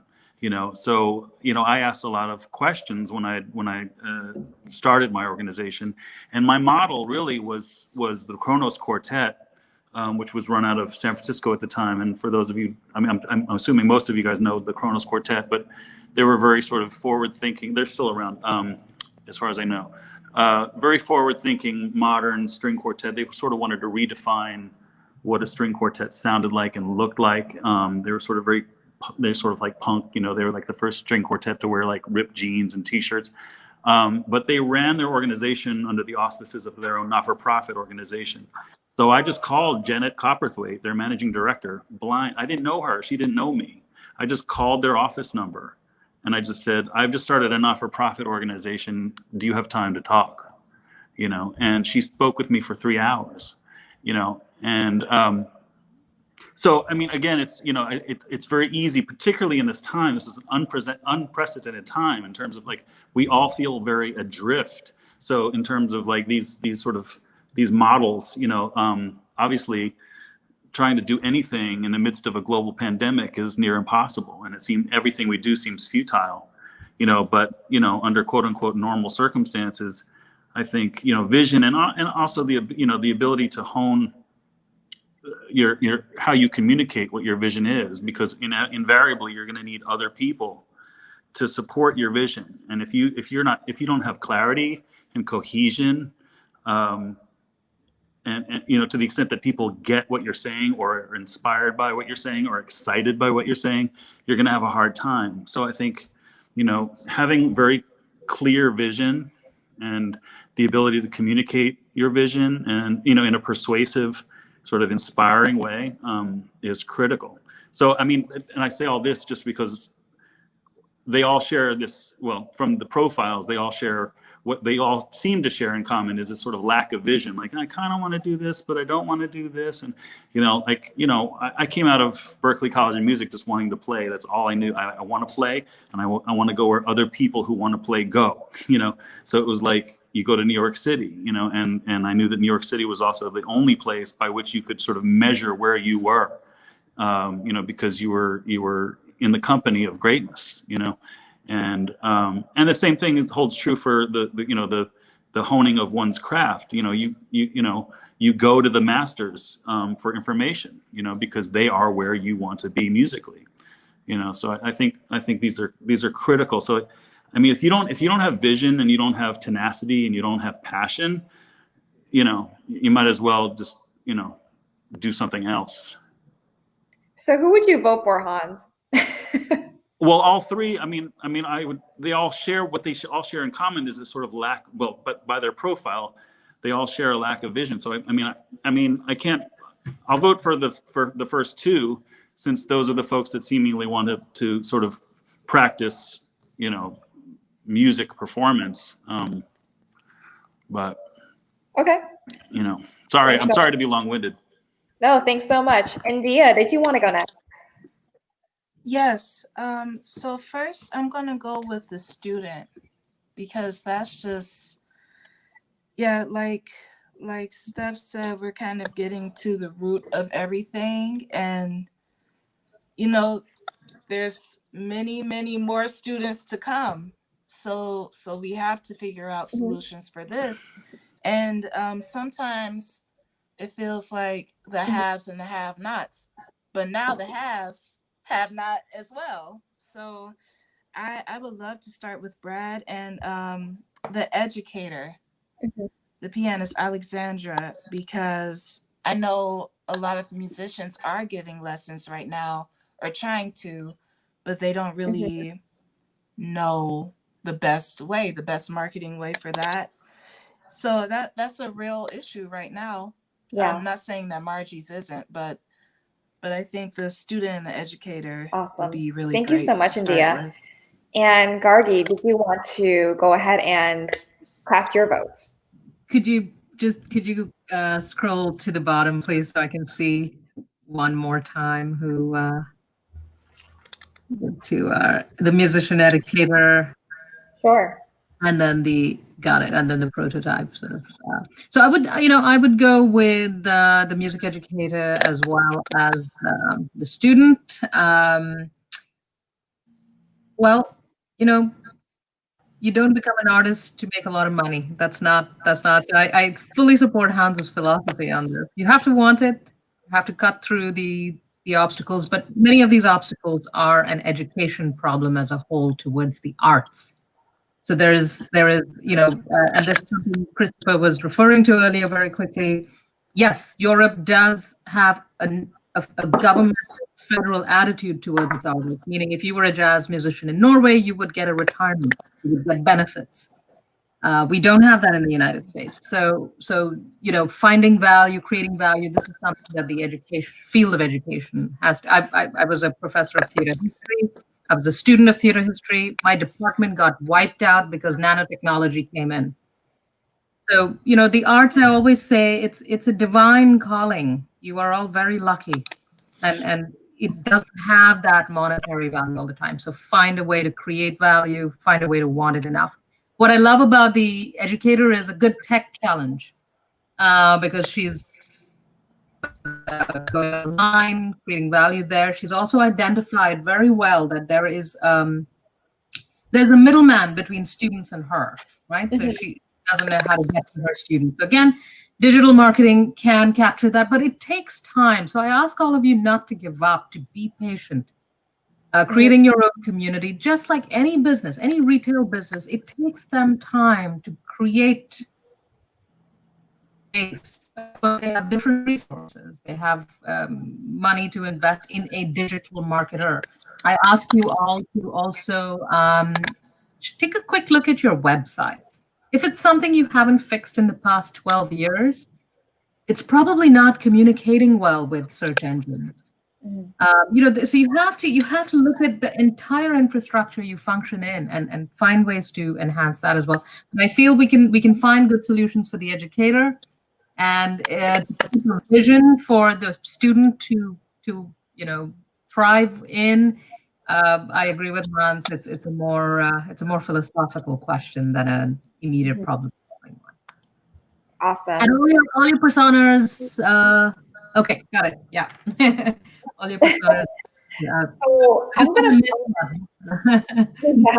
I'm gonna toss this over to Will to be the tiebreaker. So obviously we found student has the most votes. We need one more, but between the gigging musician and the music educator, though we have the same amount of votes for each of those. And so as a former musician, well, still a musician, but not a performing musician, Will, I would love for you to be the tiebreaker here. All right, Johnny. I think I'm going to take the gigging musician. All right. We're going to go ahead and do that. Perfect. So thank you all for your votes. So this makes a lot of sense, and it gives us more clarity on who exactly are we going to be solving for in terms of this session right here. And presumably, I forgot who said this, but I love this. If you go to the source, then the rest will follow. So I love that. So we're going to go ahead with the student and the gigging musician. And so this next activity, we voted for the top two right here. For the next activity, this is what we call ideation, which is basically just a fancy word for coming up with many ideas. And we picked our two personas, and we're going to go ahead and fill in each of your frames here.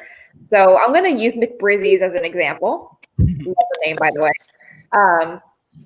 So persona one would be your, would be the, who was it again? The gigging musician, and persona two would be the student. And so we're going to put pain points here. And once that's ready, we're going to go ahead and do that. And yeah, so just give us one moment while we fill these in, and we're going to go ahead and fill them in.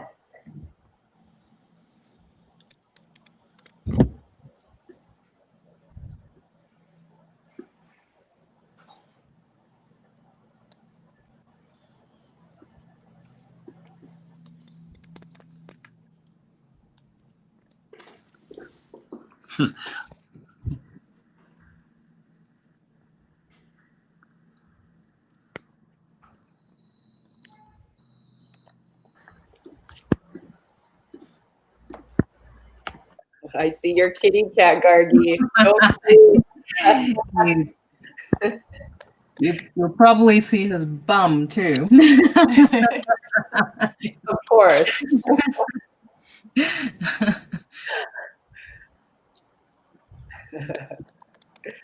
Are we supposed to be doing something? Just give us one moment, please. Okay. 'Cause I'm on my phone. I don't think I can interface or interact with the browser. No worries at all.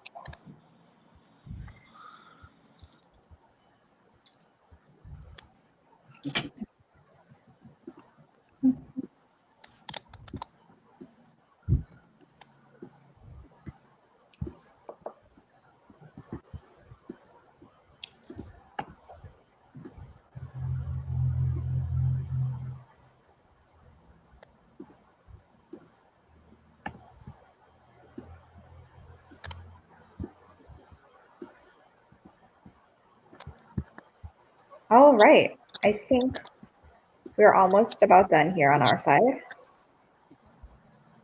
Hans, if you can't interface or use the interface here, maybe you could go ahead and just let us know and we can type them out for you. Okay, I can't even read the columns. I don't know what we're clicking off. Yeah. Sorry, say it one more time, Stef. I'm not able to interact on my end either for some reason. Are you all on Mural, or are you doing this through the StreamYard service?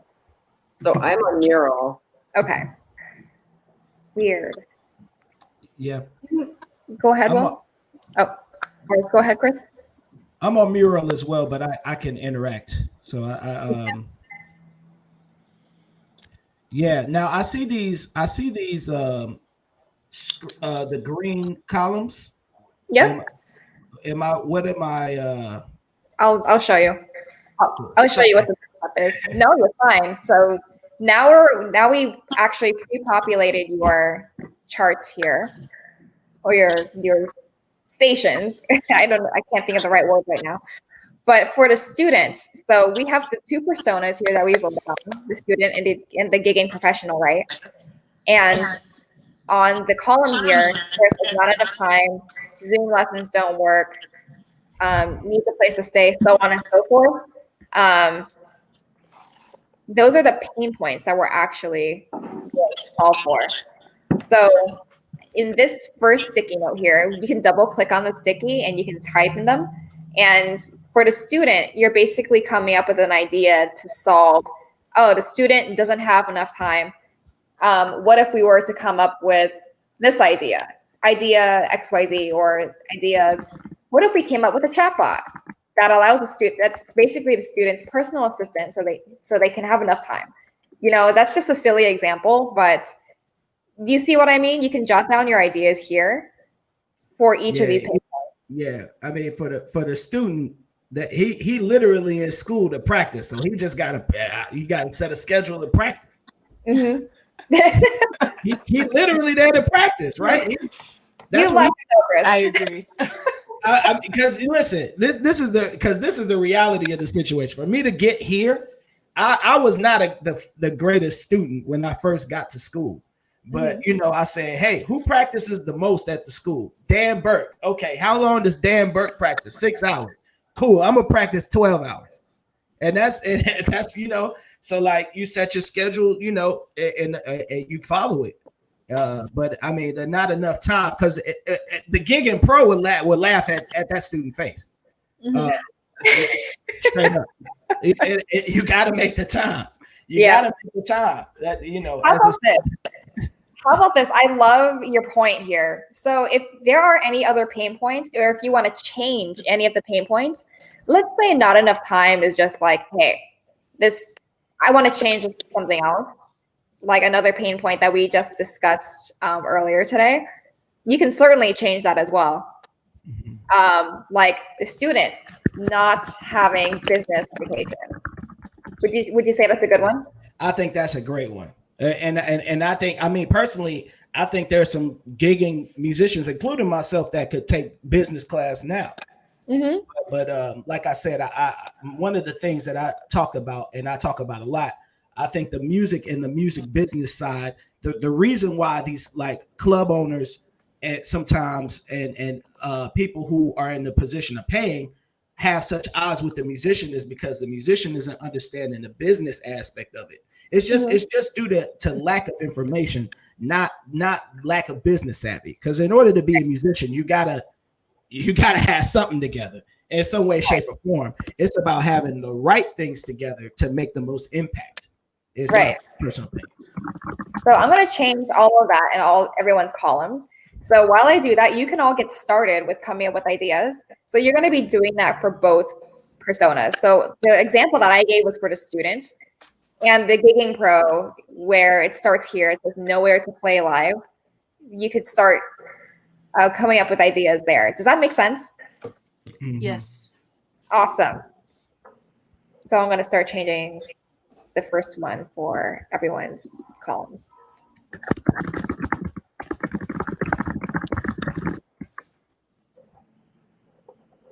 Cool. And so we're going to give everyone about 15 minutes or so to do this. Does that sound good? Well, again, I can't do this. Sure. So why don't you go ahead and let us know what you're thinking, Hans? So for whoops. So we're not doing the teacher. Let's move this.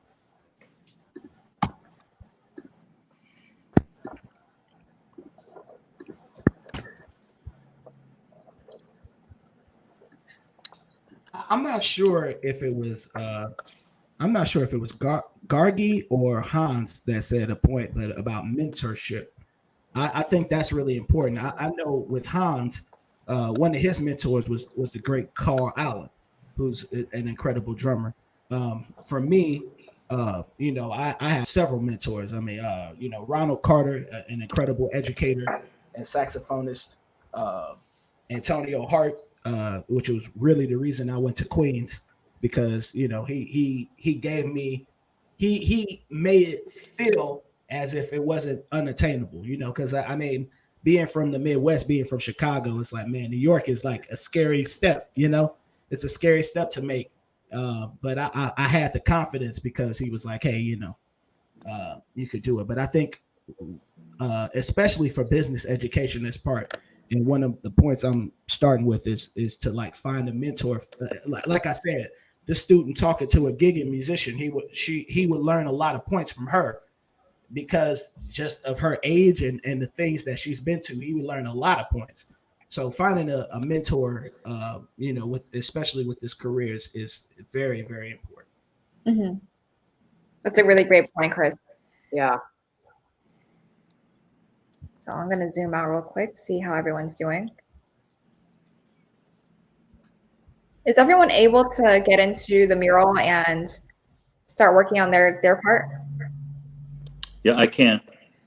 Oh, yeah, I got you. I got you. But what about Boss Lady, Garginator, and also Stef? I see yours. Yeah, I'm working. I just was able to get the writing to pop up. Okay. Cool. So I see you now. Okay, great. I see you now. And Garginator, are you able to get in?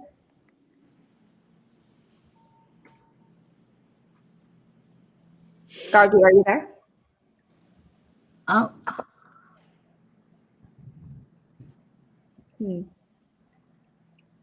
All right, Han. So let's get started on yours. I'll go ahead and be your scribe as you. So For the students, what ideas do you have for the pain point that they need a business education? What are some ideas? Would chatbot be great? Would it be an app? What are some ideas that you have? Well, for a student, when you're a student, it's really just all about the music. You're not really, the luxury of being a student is that you don't have to think about the business. And that's not to say you shouldn't come out of school being a little bit informed or aware of business, but so again, it goes back to vision and what they want to do. If they can articulate what they want to do, okay. Then so how do you help them create their vision? Who needs a vision? Maybe that comes from asking them who they listen to, or who their heroes are, or who to Chris's point, who would they want their mentors to be? Because presumably those people are where the student wants to eventually be. It's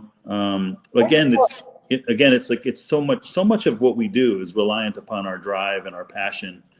That insofar as we end up kind of finding our way because we have to, mm-hmm. There's an urgency within us that sort of insists that we do what we want to do, right. But it requires a lot of tenacity, and a lot of navigating of a lot of bullshit, as we all know. Right. So for a student that needs vision, this is how I'm doing it. One idea would be to have a mentor. What would another idea be? So tangible ideas that we can act upon, Hans. Right. This is not a real person. Okay. This is what I want you to tell them. Tell them that Hans said no. Write this down and email them. No. We can move on to the next one if you'd like. Or there's so many variables, that's the thing. It's like it depends on their personality. It depends on who they are, their intelligence, their drive, so it's hard to just sort of pick one thing that they should do. But as a student, and I know that everyone on the panel would agree, when you're a student, all you're thinking about is the big dream. I just want to play for people and get paid and tour and, I want to be recognized for what I do, so what's driving that is the extent to which you're practicing and you're preparing, to make that possible. Okay. So it's hard, so in other words, if you don't have to answer the question. It's okay. Does anyone else need any help? Next. I'm good. You're good? All right. Yeah, I think so. I think I feel like I was writing too many tips in the same, but I'm spreading it out now. Got it. You're good, Chris. Yeah. Maybe you want to talk about the gigging pro, Hans, and not the student.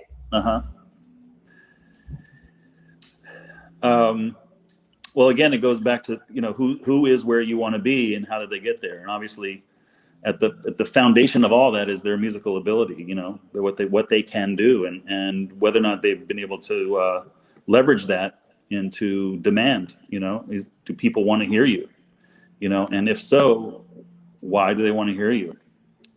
And is there an infrastructure to support that? But I love what Gargi was saying earlier. It's not so much the infrastructure, but you said it was what is failing the infrastructure that we should be talking about. Can you remind us of what you said, Gargi? Sure.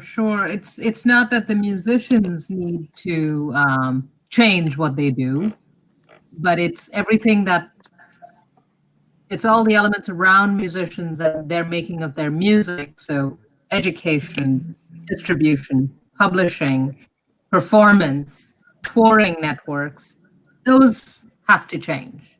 Those have to pivot to meet the new moment. Musicians do what they do well. We don't want to interfere with that. They make music. Let's leave them alone to do that. Right. But at the same time, the infrastructure that would support that artist's aspirations, in that case, has to be someone, an agent to book their tours and a manager to help realize their vision for what they want to do professionally. And if either of those two individuals don't see 20% of your revenue as being worth it or worth their investment, then you're not going to find those people to support you. So that's the sort of infrastructure. I mean, in terms of what gives a musician a springboard into a professional performing career, is at the foundation of all of that is their ability to play and to have what you do and what you play resonate with enough people to the extent that they're willing to pay for it. So here's a question. In this pandemic has revealed for the gigging musician, here's something to think about, where live performances are out and booking agents, how are they, the involvement of the booking agent, the involvement of the publicist, when we are in a position that the musician can take control of this in the healthiest digital media application possible, how do these entities now find meaning around the artists? They are the ones who have to pivot to meet the needs. As Endea pointed out earlier, we have the power. We're connected to community in ways that other people are not. So the artist is connected to the community. Barriers are now slowly coming off as we all become part of the digital experience. So what happens to the peripheral participants, so to speak? Mm-hmm. Mm-hmm. We would love some input from the audience as well, who have ideas, and I'm sure that there's a lot of different insights that they want to share. I see there's a lot of really, really great progress here. So we're going to give it about 5 more minutes, and then we're going to go ahead and start with the clustering, and we'll explain what that is later. So I started writing mine on paper because it was just, okay. It was giving me some tech problems. Yeah, if you can, we can definitely work with that. So if you could take a picture of it and email it to me, or email it to Will actually, or Gary, then we can certainly put this down on the mural if that works. I'm gonna rewrite it because right now it's chicken scratch. You're fine. Okay.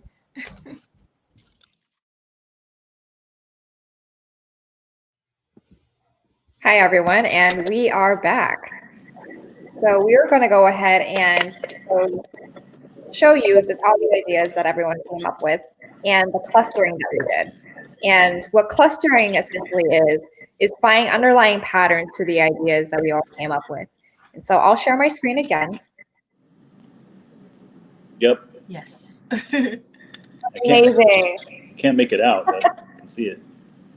That makes me very happy that you guys can see the screen. Okay, let me zoom in.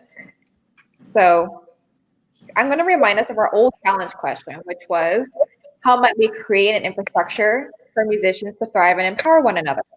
Now what we're going to do is come up with our new one that's more focused and more pointed according to the ideas that we came up with. And so the whole reason why we did the ideation that you all just went through, which again is just a fancy word for coming up with many ideas, is so that we can cluster them into themes. And so while these clusters aren't perfect, these ideas start to emerge, like being technologically savvy, mentorship was coming about, direct to fan was another thing that popped up, rehumanizing the whole music process, investing in artists, alternative venues as an example, community and collaboration I love, and the lack of demand for paid content, as well as business savvy. So these are all the sort of more or less the themes that emerge from all of your ideas that you had a hand in creating. So what we're going to do now is come up with a new challenge question. And I know that Gargi actually gave us a head start with thinking of what this new challenge question might be. And so I believe it had something to do with there are infrastructures that are in place that are designed to, that are supposed to help artists, but right now they're oppressing us. So maybe a new question might be, how might we create infrastructures that are designed to empower musicians, or really, it really should include some of these themes that have just arisen from your ideas. So does anyone want to take a stab at creating a new challenge question?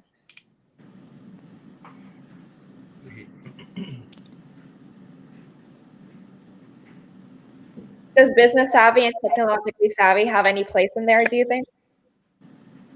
Yeah, I think a couple of concepts that have been suggested so far today, which is really cool, are artists that would like that want to play for a salary and for a wage, right?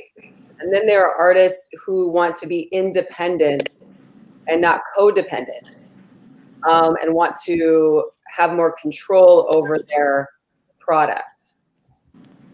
So my brain is splitting a little bit in terms of, you know, which solution we're looking at, because I think both are legitimate. Mm-hmm.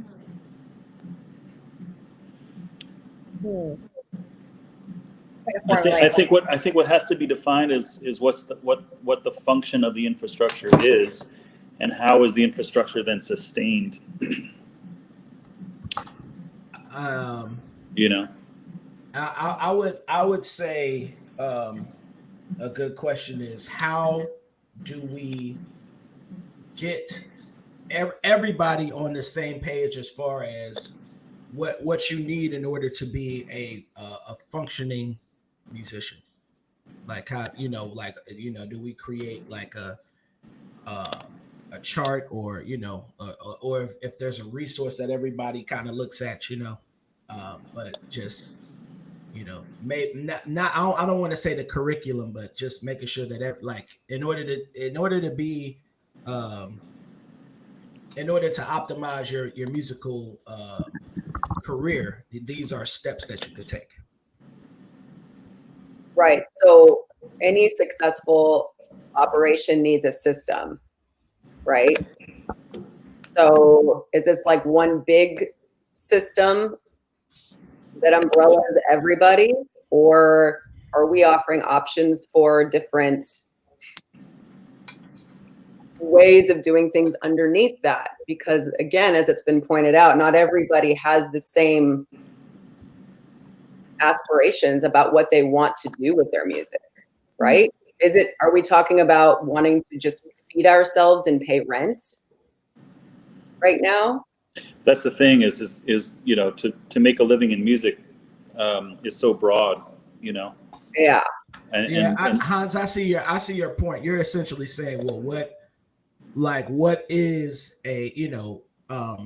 what is successful, essentially? Because there's some people who are living in New York and maybe they're not making the most money, but they're like, look, I play this, I'm successful, I feel successful. Right. That's the thing. But that again, like it all goes back to the value system and the principles by which the musician defines themselves.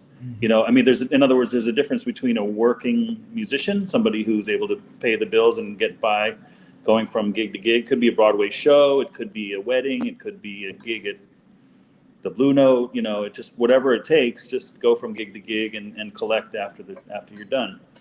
Other people are, they love musical theater, so they're just like, I just want to play in Broadway pit orchestras. Other people look to Katy Perry and they're like, I want to be the next Katy Perry. I want to play behind Katy. Like a lot of music. There's a lot. But there's a whole untapped market of musicians that play behind. Right, but that's part of their. But that's those musicians. They just want to. They have a vision. They're like, I want to play in arenas with mainstream, marquee artists. I don't care if I'm recognized. I don't care if I have to dress like all the other musicians and appear as though I'm a prop, or if I'm really even playing my horn. And I don't care what it takes, as long as I'm up on that stage, and I'm just sort of, fingering my horn to pre-recorded parts that are being, it doesn't, I mean, those people want to be there. I mean, there's that great drummer, Tony Royster Jr., who plays with Jay-Z and Katy Perry. He's an amazing musician first, and his musicianship is what cultivated a demand for what he does. Yeah. And so it comes down to like, what do you want to be doing, and how do you? I think what we should do personally, to your point, and Gargi brought this up earlier, but is she still here? I don't know. I don't think so. Okay. I think she dropped off, but she'll rejoin us later. She got tired of me. In fact, I'm surprised that all of you came back. I'm used to you. You know, see, this is the beautiful thing about having different. I think it's important to be able to have all of those sides. That's why your input to me was important. Just to have a side that be like, hey, what about these 6 points that we have to address? You know, so I think it's a good thing. So going back to this, I think we should set a price point. Let's say for a musician in New York, you know, let's say like 80,000 a year, you know, like 50 to 80,000 a year should be a goal, or something. And then for a musician, yeah, go ahead. Well, no, but I mean, Branford Marsalis gets $80,000 a night, so why not dream big? Right. I'm just saying again, your price. I'm talking about your price point can be different once you get to a certain benchmark, right? Like, hey, if you're making 80,000, cool. All right. Well, now I want to make whatever, you know. But to your point, and that's what I mean by just the fluctuation of the market. But I know certain musicians, and they're saying, okay, I need to make $1,000 a week in order to survive, or not even survive, but have the level of comfortability that you want. Because it's not, the musicians that I know aren't necessarily just scraping the bottom of the barrel. I know some cats who are struggling a bit just because of the current climate, but it's more so like, listen, you know, I want to live comfortably in this way. So I always try to set a goal to make at least $1,500 a week or $1,000 a week or whatever, you know, again, just depending on people's levels. But I think maybe setting a price point for New York and a different price point for different parts of the country, because depending on where you live, it just depends. But it also depends on the demand of the music, because somebody living in Nashville could easily clear $100K, $200K, depending on the artist they're playing with. So, you know, it's a lot of different factors, but I think it just depends on, you know, what essentially you're trying to make for your career. Yeah, I would love to hear. Oh, go ahead. Sorry. I was just going to say, I'd love to hear what Endea has to say. Yeah, and there's so many things that go into this, because it trickles from the top to the bottom. Yes. You know, we have to put pressure on the unions, like our local union. Do you feel like they represent us? What have we done to put pressure on them so they can put pressure on the venues to pay us fairly? Like, how can we make a system that's equitable for every musician, from the musician that's been out of school, if they really want it, out of school for about 3 or 4 years now, to the musician that has played with everyone, but now due to COVID, they might get evicted. And there's a lot. But there's also musicians that just hear the name and they'll take a gig overseas for a whole month for about $1,000, $2,000. You know, there needs to be a system of checks and balances, but that goes with the union, because I feel like sometimes we just imagine this as a bubble. Like, what's happening to musicians is our own musician bubble, but there's factors outside that weigh heavily into this. And I'm pretty sure if we had the union on our side even more, that would make a huge impact. And Dia, you're currently in the union, is that correct? I'm in the union now. See now I see the effects of the union only because I'm in TV. Right. So I have to be in the union. But before then, all the tours, all the gigs, I did so many free gigs, so many gigs where it was $25, $30. You know, it was a problem. Yeah, like you were saying, it really does. I think trickle back to we musicians, we need to collectively get stronger as a force somehow. I'm not sure if it's the community. The community. And that goes back to just having this kind of dialogue, having these discussions and saying, look, these are the things that I need. These are the things that I am missing. Who has these resources?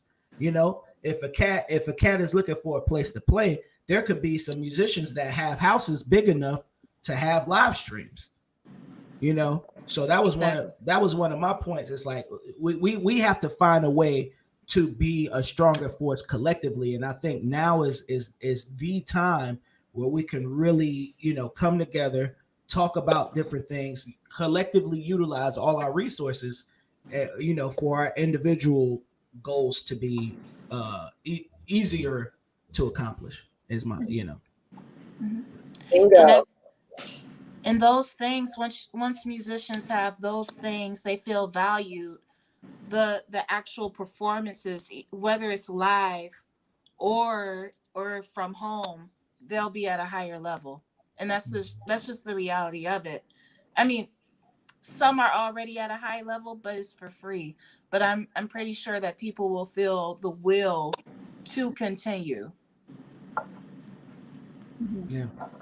What do you guys think of the challenge question as it stands right now? I've been listening to what you have to say, and I know it's not perfect right now, but I'd love to just take a pulse check and see what does this represent to you, and how can we change this?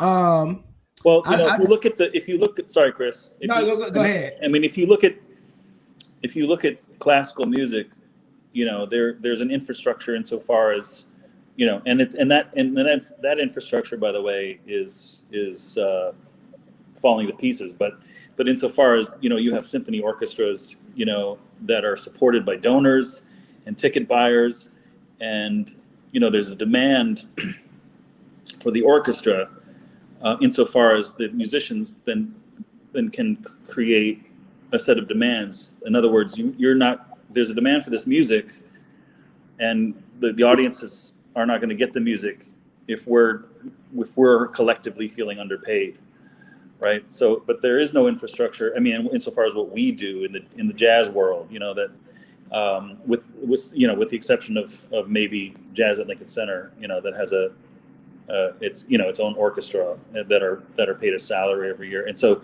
that institution in and of itself is the infrastructure by which the musicians can leverage terms. You know, if the members of that ensemble sort of created a coalition that said, you know, we want to be paid more, you know, Wynton Marsalis could say, well, I can't pay you that, and fire them all and hire people who will work for what he can pay them.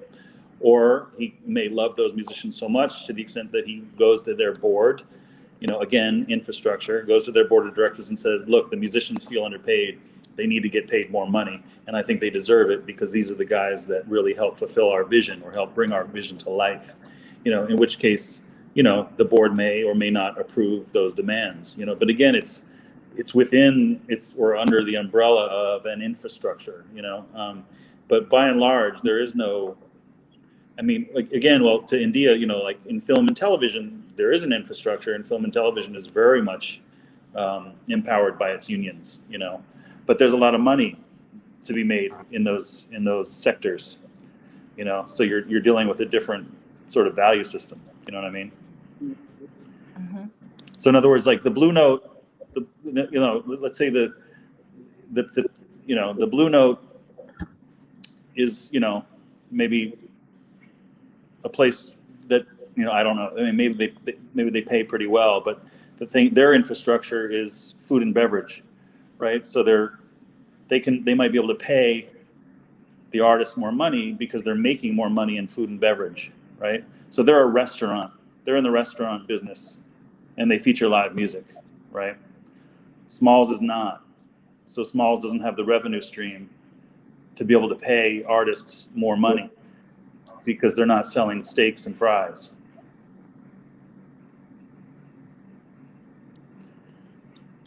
Yeah, I mean, here in Waikiki, I play the Blue Note, and right now they have right now we're shut down. Actually, we're in a stay-at-home order for 2 weeks. But when it was opened up briefly, 25 tables. Right. It's the limit, and it's not enough to sustain. It's a trickle down issue that we really need. There's a lot of depth to this issue. Yeah. So Nicole, sorry, there's so many variables, you know. So what are the variables that you think that are most priority in terms of what are the levers to pull right now? Because it is a sticky problem. Go ahead, Stef.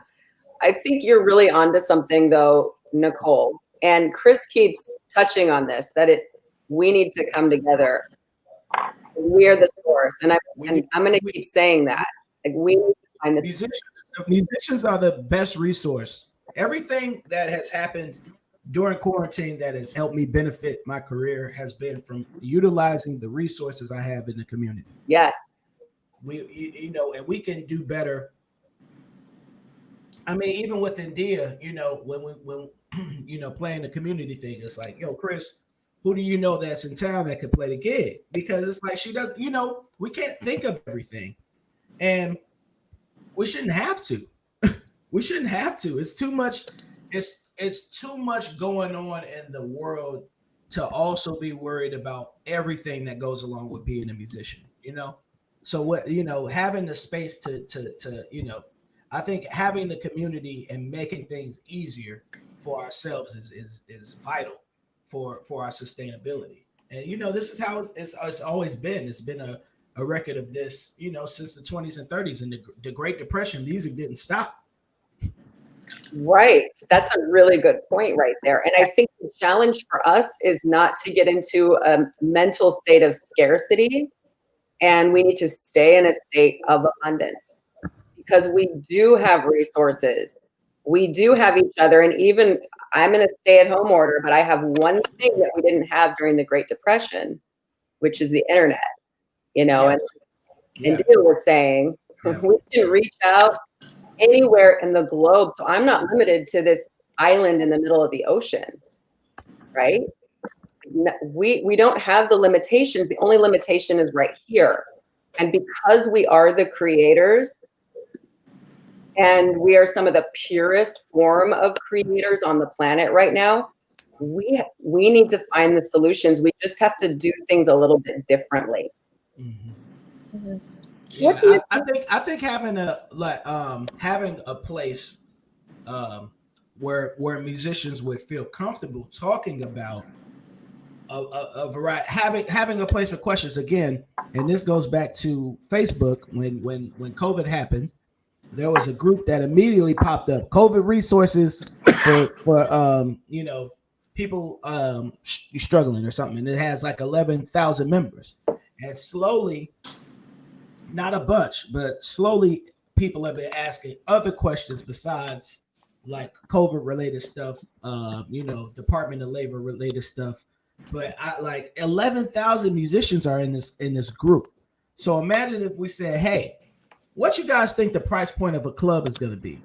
It's going to vary a lot, but to even have the conversation is important. We got to be able to have these conversations for when things are struggling, and get ideas and get creative, because it is going to take some creativity in order to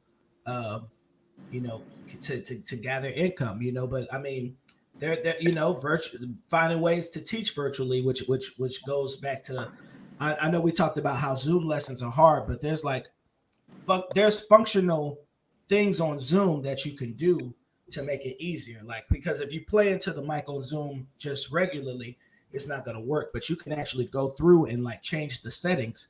So when you play, the sound goes right to the person, because a lot of time people complain about the sound cutting out.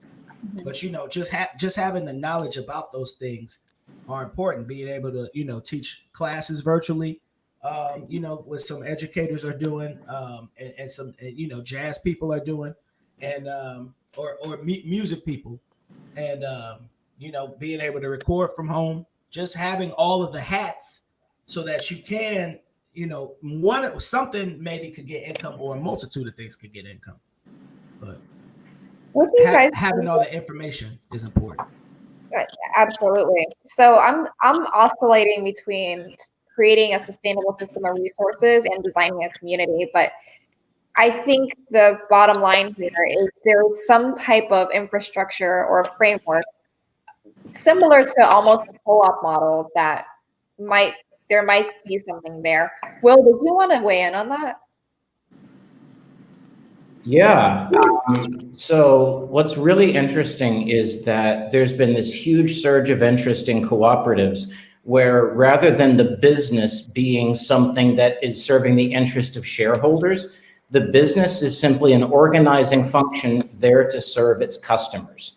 And it makes just enough profit for it to run its operations and to hire the right quality of people. Imagine if William Morris Endeavor was owned by every musician in the world. And imagine if instead of, treating their people like pieces of meat, they fostered a true safe community. They thought, how can we meet their needs? What if we were our own gatekeepers and found a way to use that? Because a co-op is both a community and a support structure. And there's a lot of research that we've seen that in times of trouble, these models tend to be very successful, especially for people who are community-minded, which this community is. Is there a successful model you can cite? I mean, that's that's functioning within the arts. Within the arts, I can't cite, but I can cite a really successful model of a co-op. It's called Mondragon.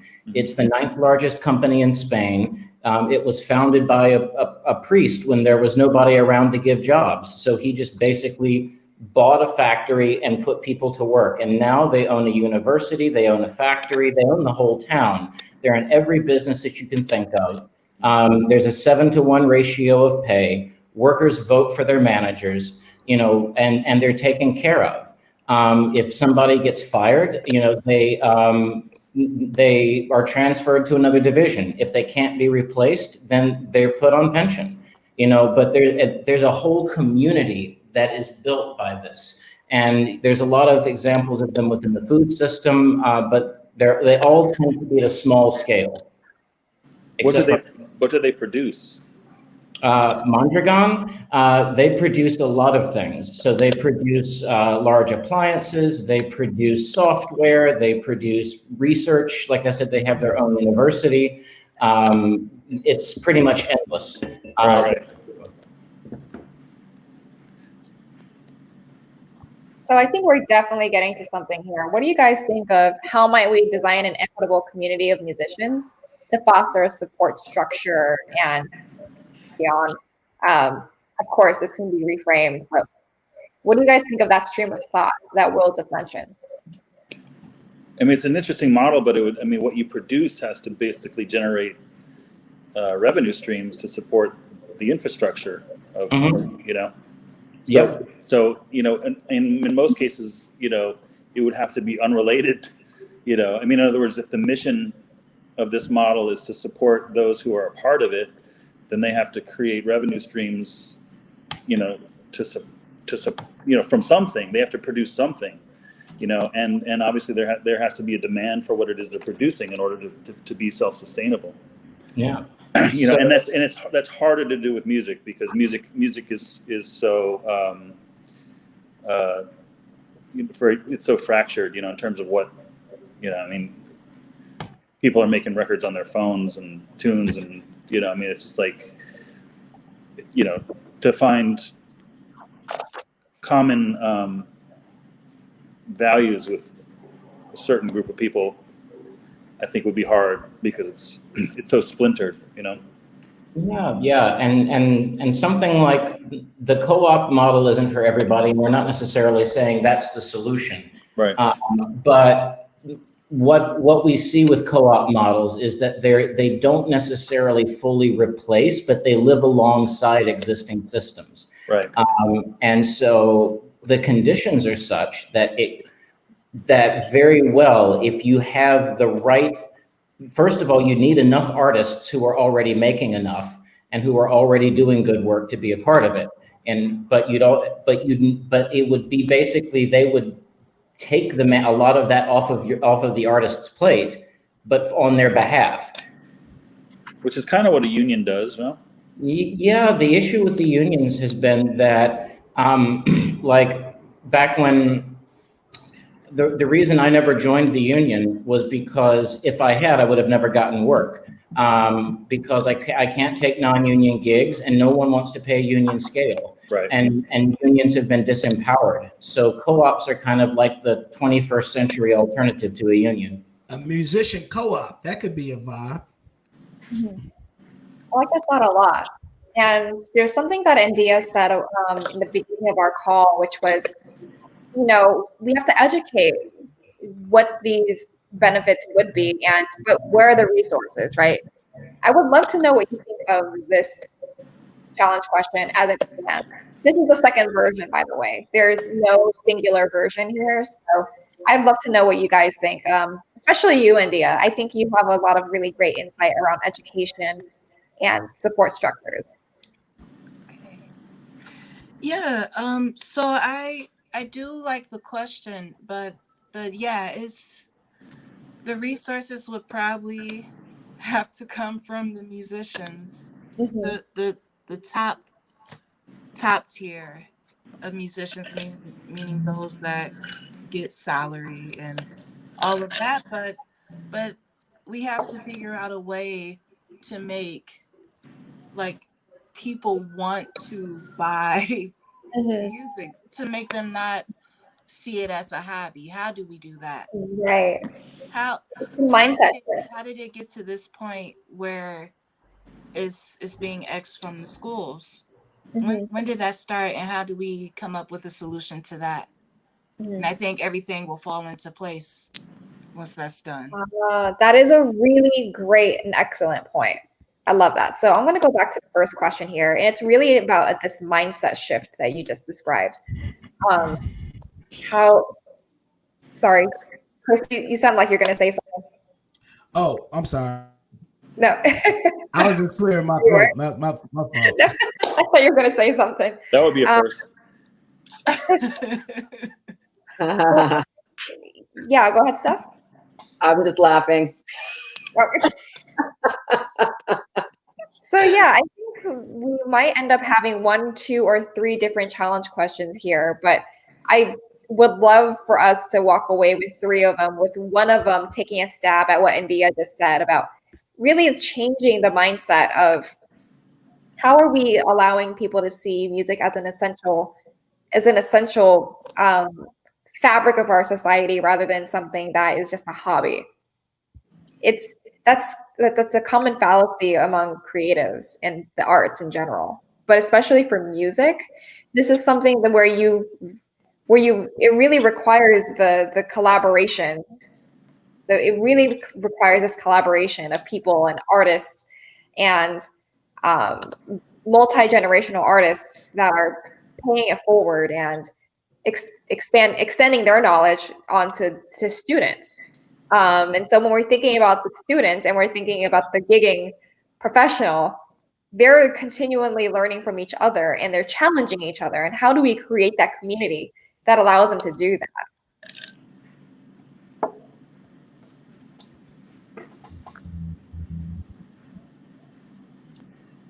I mean, social media helps with that a little bit.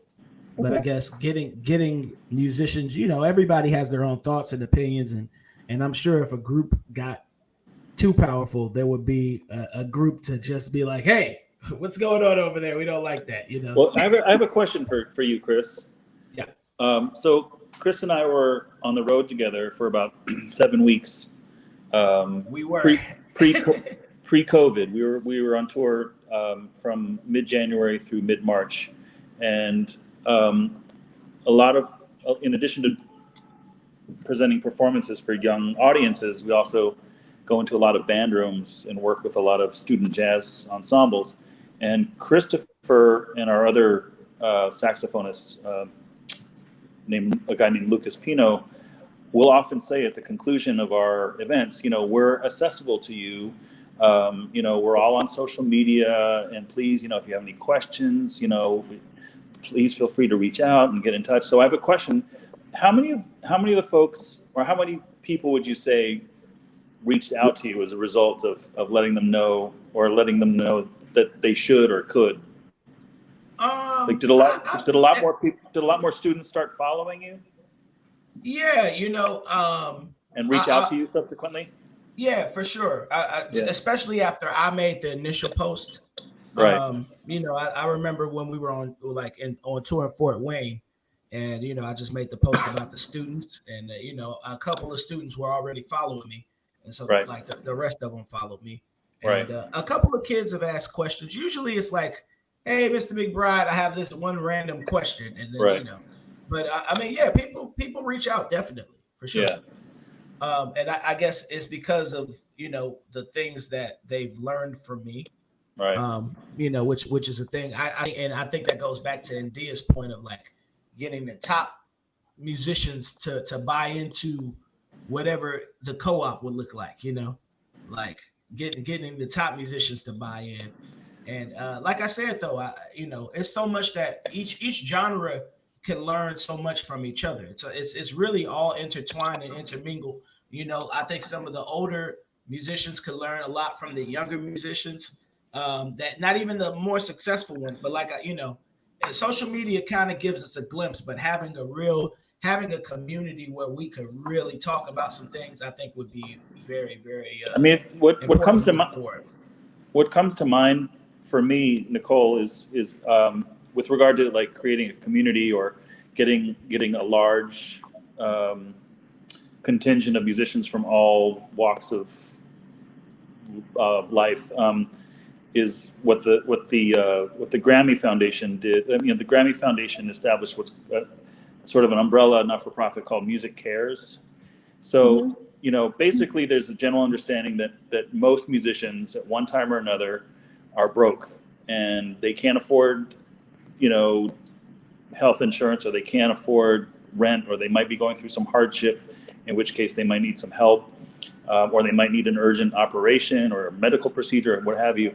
So Music Cares was established, by NARAS, which is the National Association of Recording Arts and Sciences, which is the producer of the Grammys, to sort of come around, to sort of gather consensus around this mission. Like, we as a community of musicians, and those of us who love music, we believe there should be infrastructure to support those among us who might be struggling and can't afford what they need to get done. So that said, they'll do an annual benefit, at the Staples Center with, Aerosmith and John Mayer and, a whole host of others, John Legend, and they're able to sort of, because there's this sort of common thread of empathy, like, before I succeeded or before I went on to do all these great things, I was a struggling musician, and so I can completely commiserate with those in my field who are not necessarily able to, to do what they can or what needs to be done. So, but again, that's sort of, there's that was a success due to mutual consent, to creating a consensus around an idea, and that is that musicians need support when it comes to health insurance and medical stuff and rent stuff, so you're able to really appeal to a very, very broad spectrum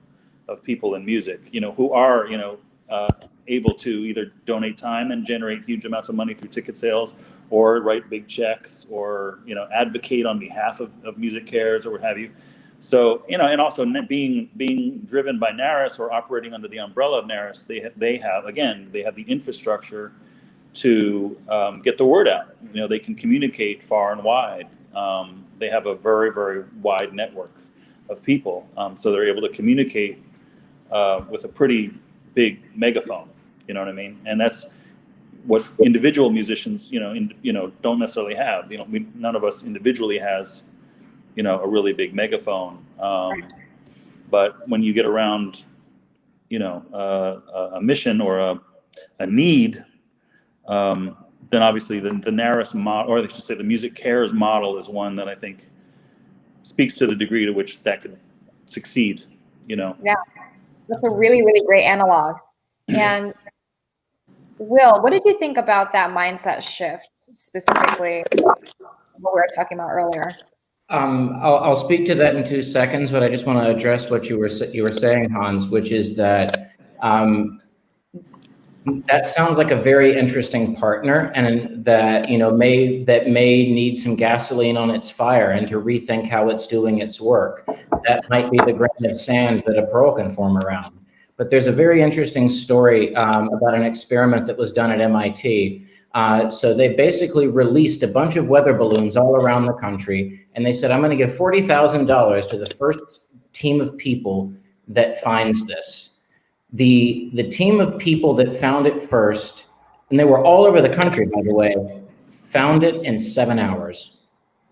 And the reason they did that was because they gave all the money away. Every single person that passed along an email, that passed along a social media post, they sort of tracked how the message spread to the person that found it, and everybody along the way got something. And so there's a professor called Andrew Lowe who speaks about the fact that, philanthropy is great, but what if we put a price on the head of the problem rather than relying on philanthropy alone? But that requires consensus around whether it matters. Yeah, and that brings the point that I wanted to speak about, which was, so when we think about it from a psychology standpoint, human beings think in terms of frames of reference. We will say this thing is like that thing or not like that thing. Right. And how does it relate to me? Yeah, exactly. And so right now people have the frame of music as hobby, minor enjoyment or whatever it is. Background. Yeah. And so if we can either choose to, as we try to prove the value of music, we can choose to adopt the existing capitalist frame, which is how do we value this financially on our society, or we can shift the frame entirely and find a new frame that better positions the value of music outside of that paradigm, but which people can understand. And so maybe it might be, how might we reframe the value of music to society, or something along those lines. But that's generally the philanthropic model, right? I mean, in other words, we can build it for as long as the community supports it. I think it's more of they're disconnected. I think this is a communications approach, in the sense that, I do sales, for instance. And so when I say to somebody, hey, this is going to cost you $100,000, they'll be like, oh my God, that's a lot of money. But then I'll say, all right, well, how many sales would it take you to break even on this? 1 or 2? Oh, well, then all of a sudden it goes through. Right. So it's about finding that frame shift that makes them go from saying, oh, $100,000 is a lot of money, to, oh, yeah, that's nothing. Well, yeah, everything is in the ROI. Mm-hmm. Yeah. So I wanted to take a stab at this, and I know that we're a little bit over time, and we wanted to go ahead and close this with our third question, somewhat around how might we reframe the role of music to society so that its value is clearly communicated. I know that's not it, but that's a start. It's definitely a start. I think personally that we should advocate. Thank God that musicians got included in this recent bill by Congress. In order for it to qualify for unemployment, because that would not typically be the case besides the pandemic. But I think that we should find a way to be more, once you have the once you have the pedigree to be labeled a professional musician, the same way that when musicians have to apply to stay in America, they have to send in like a visa, and they have to send in their CV and the things that they're doing to show that they're a musician. But finding some way to show you're a musician to the government and getting benefits in that sense of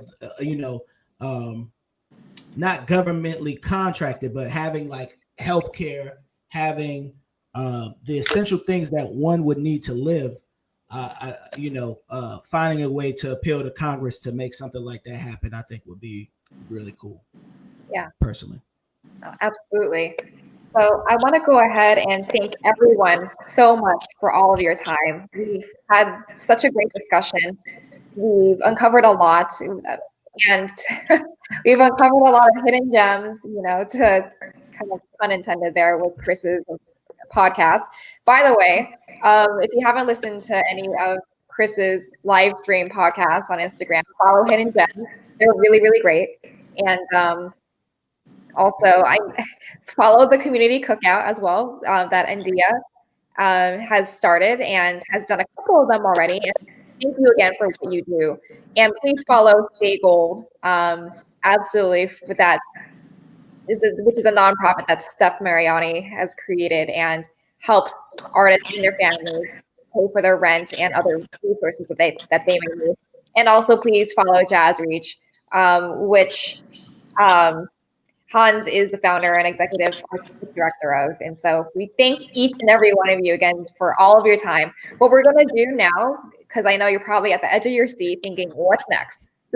So what we're going to do is we're going to finish with how might we questions, and we will reconvene where we'll send all of you the revised challenge questions and some of the ideas that have come out of them, and also who and where we can partner with actually bringing these ideas to life.